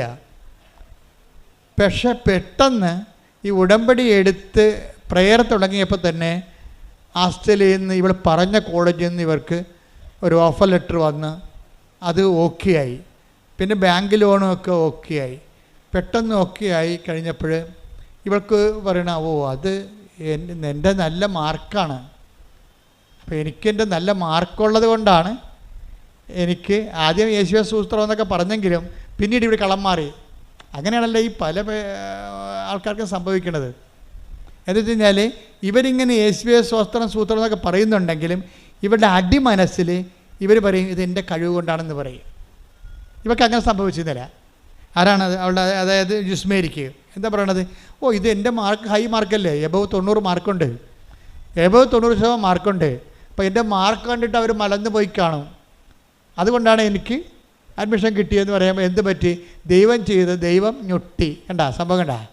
അപ്പോൾ ഇങ്ങനെ ഉള്ളിലിരിപ്പ് ചില ആൾക്കാർക്കുണ്ട്. ഉള്ളിലിരിപ്പ് നിങ്ങളെ പുറത്ത് ഇങ്ങനെ പ്രാർത്ഥിക്കുമെങ്കിലും നിങ്ങളുടെ ഉള്ളിലിരിപ്പ് നിങ്ങളുടെ കേമത്വം കൊണ്ടാണ് എന്ന് നിങ്ങൾക്ക് തോന്നിയാൽ, അപ്പം നിങ്ങൾക്ക് ചെറുക്കനെ കിട്ടിയ ഒരു കല്യാണം പെണ്ണിനെ കിട്ടിയ അതൊക്കെ എൻ്റെ കഴിവും എൻ്റെ സർവീസും എൻ്റെ ശമ്പളവും എൻ്റെ സൗന്ദര്യം കൊണ്ടാണെന്നൊക്കെ പറഞ്ഞ് കുറച്ച് ഉള്ളിൽ നിങ്ങൾ അങ്ങനെ ധരിക്കും. അതോടുകൂടി ഒരു തീരുമാനം ഉണ്ടാകും. എന്താ കാര്യം? പിന്നെ ഈ പേപ്പർ ഡീഡിക്ക് ദൈവം മഷിയിട്ടൊക്കെ കാണത്തില്ല. എന്താ കാര്യം? ദൈവത്തിനറിയാം നീ എന്ത് അഭ്യാസം ദൈവത്തെ വെച്ച് നേടിയാലും കുറച്ച് കഴിയുമ്പോൾ അതെല്ലാം നിൻ്റെ ക്രെഡിറ്റിലേക്ക് നീ കൊണ്ടുവരുമെന്ന്. പക്ഷേ ഇത് ഈ ഉടമ്പടിയിൽ ഏറ്റവും വരാൻ പോകുന്നൊരു അപകടമാണത്. നിങ്ങളെ ഒരു വിശ്വാസം നിന്ന് കഴിഞ്ഞാൽ എല്ലാ കാലത്തും ആ വിശ്വാസം കീപ്പ് ചെയ്യണം. അല്ലെങ്കിൽ 6 മാസം കഴിയുമ്പോൾ പണ്ട് കുറുക്കൻ നീലച്ചായത്ത് വീണ പോലെ മഴ പെയ്ത് കഴിയുമ്പോൾ ഭഗവാൻ്റെ ലക്ഷണം മാറി പഴയ കുറുക്കനായി വരും. ആദ്യം കൃഷ്ണനാണെന്നൊക്കെ പറഞ്ഞിരിക്കുകയായിരുന്നു, നീലച്ചായത്ത് വീണാണേ. പക്ഷെ പെട്ടെന്ന് മഴ പെയ്യുമെന്ന് ഓർത്തില്ല. അതുപോലെ എന്തെങ്കിലും പ്രയാസം കുറച്ച് കഴിയുമ്പോൾ നിങ്ങൾ മാറി ചിന്തിക്കും, കളം മാറ്റി പിടിക്കും. എന്താണ്? അതിൻ്റെ മാർക്ക് കൊണ്ട് ആണ് ജയിച്ചതെന്ന് പറയും. അതോടുകൂടി പ്രശ്നമായി. എന്താ? അതിനാണ് ഈ അല്പവിശ്വാസം എന്ന് പറയണത്. എന്താ കാര്യം? വിശ്വാസമുണ്ട്, പക്ഷേ ഉള്ളിൽ അടിമനസ്സിൽ ഈ ഡീപ്പ് സ്റ്റേറ്റ് എന്ന് പറഞ്ഞ പോലെ ഒരു ഡീപ്പ് പേഴ്സണുണ്ട്. നീ പുറമേ ഇങ്ങനെ ദൈവമാണ് പ്രാർത്ഥനയെന്നൊക്കെ പറയുമെങ്കിലും നിൻ്റെ ഉള്ളിൽ നീ ചിന്തിക്കും. എന്താ ചിന്തിക്കണത്? എൻ്റെ മാർക്കും സൂപ്പറായിരുന്നല്ല. അങ്ങനെയുണ്ട് പരിപാടി. എൻ്റെ മാർക്കും സൂപ്പറായിരുന്നല്ല. ഇങ്ങനെ ഒരു സമയത്ത് ചിന്തിച്ചാൽ പിന്നെ ഒരിക്കലും നിനക്ക് അനുദപിക്കാതെ ഇനി ദൈവത്തിലേക്ക് വരാൻ പറ്റത്തില്ല. കാര്യം എന്താണ്? നീ ദൈവത്തിന് പിടികൊടുത്തു. ഒന്നാമത്തെ ലോക ഇഡിയറ്റാണ് നീ. ബസ്റ്റാണെന്ന് വിളിക്കാത്തത് ബലിപീഠമായതുകൊണ്ടാണ് വിളിക്കാത്തത്. എന്നുവെച്ചാൽ പ്രശ്നം വെച്ച് കഴിഞ്ഞാൽ ലോക ഇഡിയറ്റാണ്. എന്താ കാര്യം വെച്ച് കഴിഞ്ഞാൽ നിനക്ക് കിട്ടിയ അനുഗ്രഹങ്ങൾ ഏതെങ്കിലും ഒരു സാഹചര്യത്തിൽ കൂട്ടുകാരാ വല്ലതൊക്കെ അത് വായി നോക്കിക്കളാ പറഞ്ഞു കഴിഞ്ഞാൽ ഉടനെ നീ കളം മാറി ചവിട്ടും. അതെൻ്റെ കഴിവ് കൊണ്ടാണ്. പിന്നെ പ്രാർത്ഥന, നിൻ്റെ കഴിവില്ലേ, നിനക്ക് ഇത്രയും മാർക്ക് ആർക്കുണ്ട് എന്നൊക്കെ ചോദിച്ചു കഴിയുമ്പോൾ നീ ഫ്ലാറ്റാവും അതോടുകൂടി. പക്ഷേ ഇവള് ഇങ്ങനെ പറഞ്ഞ് വിശ്വാസത്തിൽ അപ്പം ഡൗൺ ആയി കഴിഞ്ഞപ്പോൾ വേറൊരു കൂട്ടുകാരത്തെ കണ്ട്. അപ്പോൾ പറഞ്ഞു, എടി നീ നിൻ്റെ കാര്യം എന്തായി? എനിക്ക് അസ്റ്റലി ഇന്ന കോളേജിൽ കിട്ടി. അയ്യോ കിട്ടിയാ? എങ്ങനെ കിട്ടി? എപ്പോൾ കിട്ടി? ഇന്നലെ കിട്ടി. ഇന്നലെ കിട്ടിയാ? ഇന്നലെ കിട്ടി? എന്താണ്? ഇല്ല കിട്ടിയില്ല എനിക്ക് കിട്ടിയല്ല. അത് പേപ്പർ കാണിച്ച്. അപ്പോൾ ഇവർ തലയൊക്കെ വെക്കണം. എന്താ പ്രശ്നം വെച്ചാൽ കഴിഞ്ഞ ആഴ്ചയിൽ അഡ്മിഷൻ ക്ലോസ് ചെയ്തായിരുന്നു ആ കോളേജിൽ.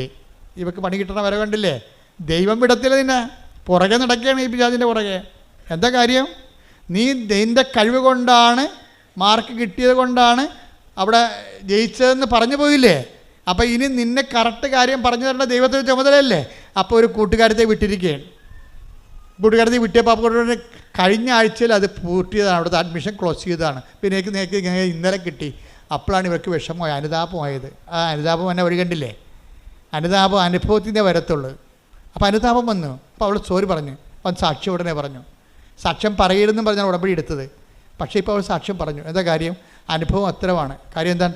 ക്ലോസായി പോയ അഡ്മിഷന് ഇവക്ക് വേണ്ടി മാത്രം മാതാവ് പുതിയ അഡ്മിഷൻ ചെയ്ത് കൊടുത്തിരിക്കുകയാണ് ഓസ്ട്രേലിയയിലേക്ക്. കൈയടിച്ച് ശ്രദ്ധിക്കട്ടെ. ഹല്ലേലൂയ, ഹല്ലേലൂയ, ഹല്ലേലൂയ, ഹല്ലേലൂയ. ഞങ്ങളുടെ യോഗ്യത നോക്കാതെ, കുറവുകൾ നോക്കാതെ ഉടമ്പടി വഴി ഞങ്ങളെ അനുഗ്രഹിക്കുന്ന അവിടുത്തെ കാരുണ്യത്തിന് നന്ദി പറയുന്നു. Hallelujah, hallelujah. വിഷയത്തിൻ്റെ കണ്ടന്റുകളെ കറക്റ്റ് ചെയ്യാൻ നോക്കണം. എപ്പോഴും സംശയം, അതായത് നമ്മളുടെ സംശയം വരുന്നത് കൊണ്ടാണ് ഇത് കുറച്ച് കഴിയുമ്പോൾ കളം മാറ്റി ചിന്തിക്കുകയും നിങ്ങളുടെ ക്രെഡിറ്റിലേക്ക് ഈ സംഭവം കൊണ്ടുവരികയും ചെയ്യണത്. ദൈവം ഒരിക്കലും ഇങ്ങനെ നൽകിയ അനുഗ്രഹം എപ്പോഴും നോട്ട് ബൈ മെറിറ്റിലേക്ക് നൽകണത്. അതാണ് പ്രശ്നം. ഈ സംശയം വരുമ്പോൾ ഉണ്ടാകുന്ന പ്രശ്നം, ദൈവം നിങ്ങൾക്ക് എന്തെങ്കിലും തരണമെങ്കിൽ സ്വാഭാവികമായിട്ട് കിട്ടാത്ത കാര്യങ്ങളാണ് ദൈവം തരണത്. ദൈവം അല്ല, ദൈവത്തിൻ്റെ കൃപ കൊണ്ടായിട്ടവർക്ക് തരണത്. പക്ഷെ അത് കുറച്ച് കഴിയുമ്പോൾ നിങ്ങളുടെ കഴിവ് കൊണ്ടാണ് നിങ്ങൾ പറഞ്ഞു കഴിഞ്ഞാൽ ഉടമ്പടിക്കെതിരായ പാപമായിട്ട് മാറും. അത് പരിശുദ്ധാത്മാവിനെതിരായ പാപം പോലെ പറഞ്ഞ പോലെ ഉടമ്പടിക്കെതിരായ, ചില അച്ഛന്മാർ ചോദിക്കും, ഉടമ്പടിക്കെതിരായ പാപങ്ങളോ? എന്നാ ഉടമ്പടി? ആരുടമ്പടി എടുത്തു? എന്ത് പാപം എന്നൊക്കെ ചോദിക്കും. അതുമായി വിവരക്കേട് അറിയാൻ പറ്റാതെ പറയണതാണ്. ഉടമ്പടി എടുത്ത് ദൈവത്തോട് നമ്മൾ ഉടമ്പടി ചെയ്ത് കഴിഞ്ഞാൽ ഇതുപോലെ സംശയങ്ങൾ വരികയും ദൈവത്തിൽ നിന്ന് അനുഗ്രഹം കൈപ്പറ്റുകയും അതേസമയം തന്നെ നിനക്ക് നോട്ട് ബൈ മെറിറ്റ്, നിൻ്റെ കഴിവല്ലാതെ ദൈവത്തിൻ്റെ കൃപ കൊണ്ട് നിനക്കൊരു ആനുകൂല്യം കിട്ടിയിട്ട് പിന്നീട് കളം മാറ്റി ചവിട്ടി അത് നിൻ്റെ കഴിവ് കൊണ്ടാണെന്ന് പറഞ്ഞാൽ അത് ഉടമ്പടിക്കെതിരായ പാപമായി മാറും. അങ്ങനെ ഉടമ്പടിക്കെതിരായ പാപങ്ങൾ ശരിക്കും പറഞ്ഞാൽ ഏറ്റുപറഞ്ഞ് കുമ്പസാരിക്കേണ്ടതാണ്. കാര്യം നിങ്ങൾ ചെയ്തിരിക്കുന്നത് ജോസഫച്ചനോടല്ല ഉടമ്പടി ചെയ്തിരിക്കുന്നത്. ആരുമായിട്ടാണ്? പരിശുദ്ധ അമ്മ വഴി ഈശോയോട് ചെയ്ത ഉടമ്പടിയാണ്. അതുകൊണ്ട് തന്നെ ആ വിഷയത്തിൻ്റെ മേലെ തുടർ നടപടികൾ ഉണ്ടാകണം. നിങ്ങൾ വിശുദ്ധി ജീവിക്കണം, അനുതാപത്തോടെ ജീവിക്കണം, ദൈവത്തിൻ്റെ സ്നേഹത്തിൻ്റെ മേഖലയിലായിരിക്കണം. ശ്രുതികട്ടെ. ഹല്ലേലൂയ, ഹല്ലേലൂയ, ഹല്ലേലൂയ, ഹല്ലേലൂയ. ആഴമായ അനുതാപം നൽകണമേ. രോഗസൗഖ്യ പ്രാർത്ഥനയിലേക്ക്.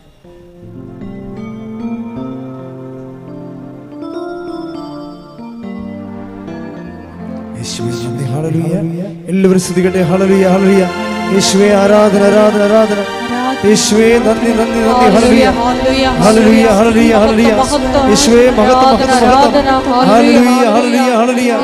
യേശുവേ നന്ദി, നന്ദി. ഹല്ലേലൂയ, ഹല്ലേലൂയ, ഹല്ലേലൂയ, ഹല്ലേലൂയ. കേട്ടാൽ സമ്മതിക്കത്ത പ്രവൃത്തിയൊന്നും നാദം ചെയ്യുന്നു. ഹല്ലേലൂയ, ഹല്ലേലൂയ.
കർത്താവേ, ആരാധന.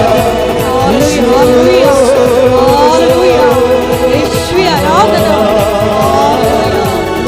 ഹല്ലേലൂയ, ആരാധന. ഹല്ലേലൂയ, ഹല്ലേലൂയ, ഹല്ലേലൂയ. ആരാധന. ഹല്ലേലൂയ, ഹല്ലേലൂയ,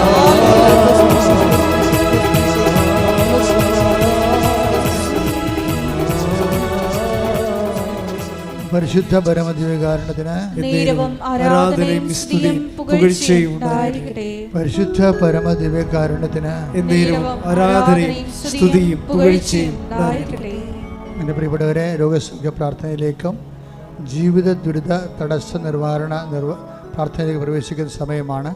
ആദ്യമായി തന്നെ അഭിഷേകത്തോടെ അച്ഛൻ പറയുന്നത് ഏറ്റുചൊല്ലി പ്രാർത്ഥിക്കാം. കർത്താവായ ദൈവമേ, കർത്താവായ ദൈവമേ, അന്ധന് കാഴ്ച നൽകിയവനെ, ചെകിടന് കേട് നൽകിയവനെ, ഊമന് സംഭാഷണം നൽകിയവനെ, മഹോരോഗ്യ സുഖപ്പെടുത്തിയവനെ, തളർവാരോഗ്യ സുഖപ്പെടുത്തിയവനെ,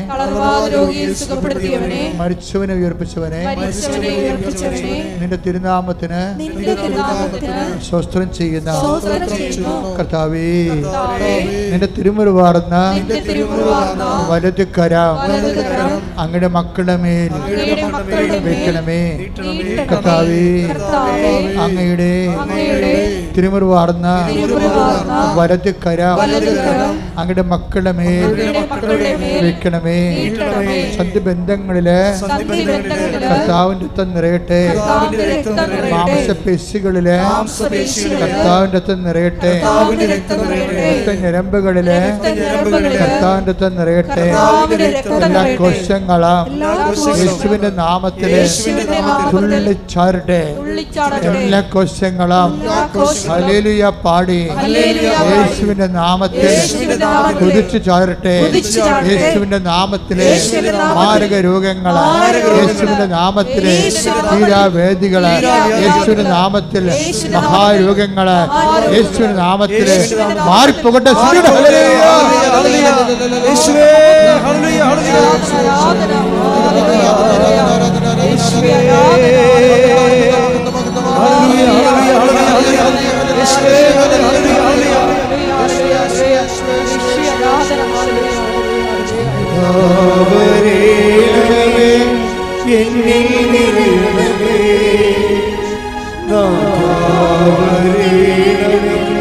സൗഖ്യം നൽകണമേ,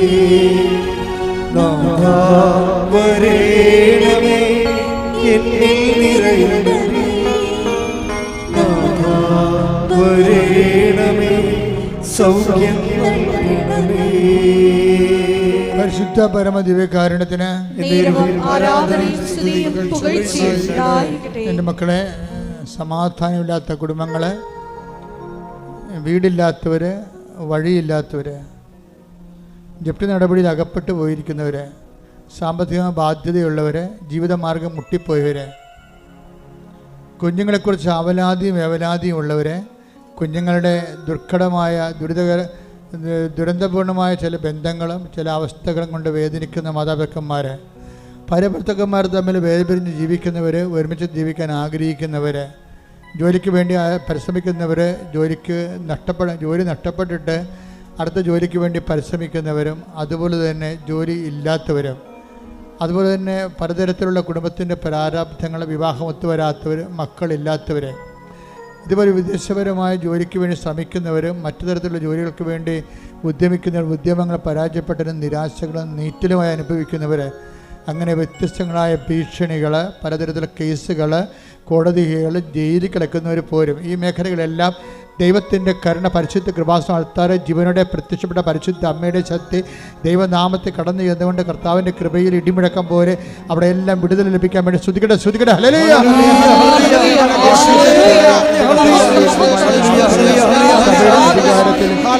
അടയാളത്തിൽ ദൈവത്തിൻ്റെ ശക്തിയാൽ, ദൈവത്തിൻ്റെ ശക്തി, ജീവിത ദുരിതങ്ങൾ, ജീവിത തടസ്സങ്ങൾ, മാർഗ തടസ്സങ്ങൾ യേശുവിന്റെ നാമത്തിൽ, യേശുവിന്റെ നാമത്തിൽ മാറിപ്പോകട്ടെ, മാറിപ്പോകട്ടെ.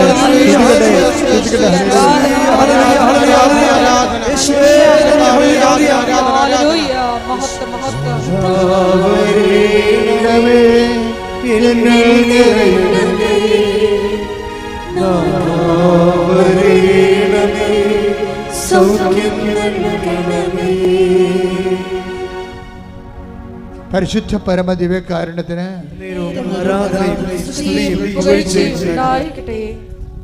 എൻ്റെ പ്രിയപ്പെട്ടവരെ, വ്യക്തിപരമായ ആവശ്യങ്ങൾക്ക് വേണ്ടി പ്രാർത്ഥിക്കാനായി മുട്ട നിൽക്കുക. നിങ്ങൾ ഉടമ്പടി വെച്ച കാര്യങ്ങൾ, ഉടമ്പടിയിൽ വെക്കാൻ പോകുന്ന കാര്യങ്ങൾ ഇപ്പോൾ പരിശുദ്ധ അമ്മയുടെ മാധ്യസ്ഥത്തിൽ ഓൺലൈനിലുള്ളവരെ സമർപ്പിക്കുക. പരിശുദ്ധ അമ്മയുടെ മാധ്യസ്ഥ ഈശോയ്ക്ക് ഏൽപ്പിക്കുക.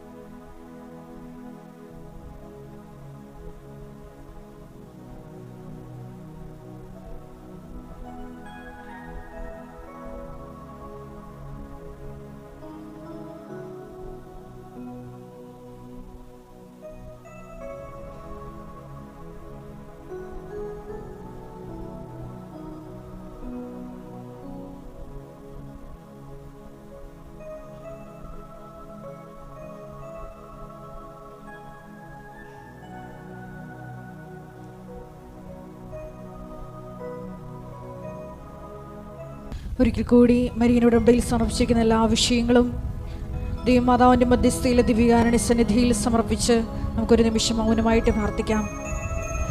ഈശോയെ, ആദ്യ സ്നേഹത്തിലേക്ക് തിരിച്ചു പോകുവാൻ, അനുതാപം നിറയുന്ന മനസ്സുമായി നിന്നിലേക്ക് തിരിച്ചു വരുവാൻ ഈശോയെ ഞങ്ങൾക്കൊരു അവസരം നൽകണമേ എന്ന് പ്രാർത്ഥിക്കുന്നു. ഈശോയെ, പശ്ചാത്തപിക്കാൻ നീ ഞങ്ങൾക്ക് തന്ന അവസരങ്ങളെ നഷ്ടപ്പെടുത്തിയതിന് മാപ്പ് ചോദിക്കുന്നു. മേലിൽ ഈശോയെ പശ്ചാത്തപിക്കാനുള്ള അവസരങ്ങൾ കിട്ടുമ്പോൾ തൽക്ഷണം നിന്നെ അനുധാവനം ചെയ്യുവാൻ, ഈശോയെ നിന്നെ സ്വന്തമാക്കുവാൻ ഈ ആരാധനയിലൂടെ ഞങ്ങളെ അഭിഷേകം ചെയ്യണമേ എന്ന് പ്രാർത്ഥിച്ചുകൊണ്ട് ശിരസ്സ് നമിച്ച് നമുക്ക് വികാരണ നാഥൻ്റെ ആശീർവാദം സ്വീകരിക്കാം.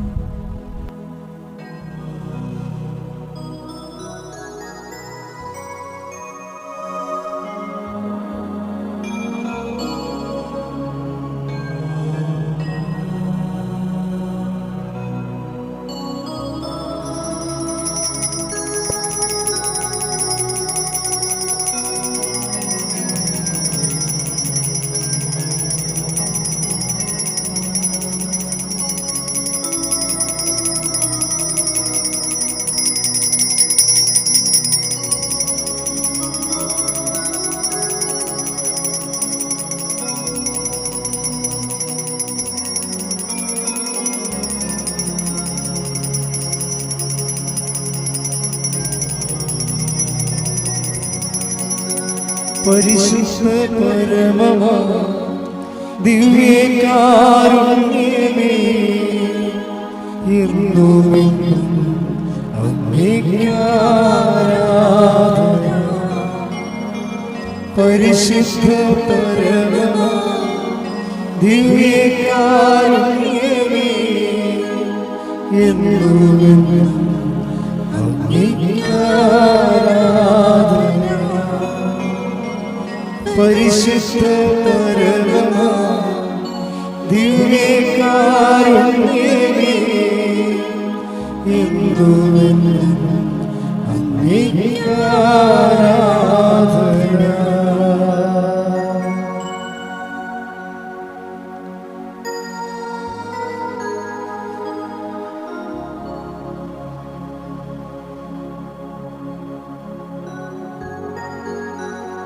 പരിശുദ്ധ പരമമാ ദിവ്യകാരുണ്യമേ, എന്നുമെന്നും അങ്ങേക്ക് ആരാധന. ആവേ ആവേ ആവേ മരിയ, ആവേ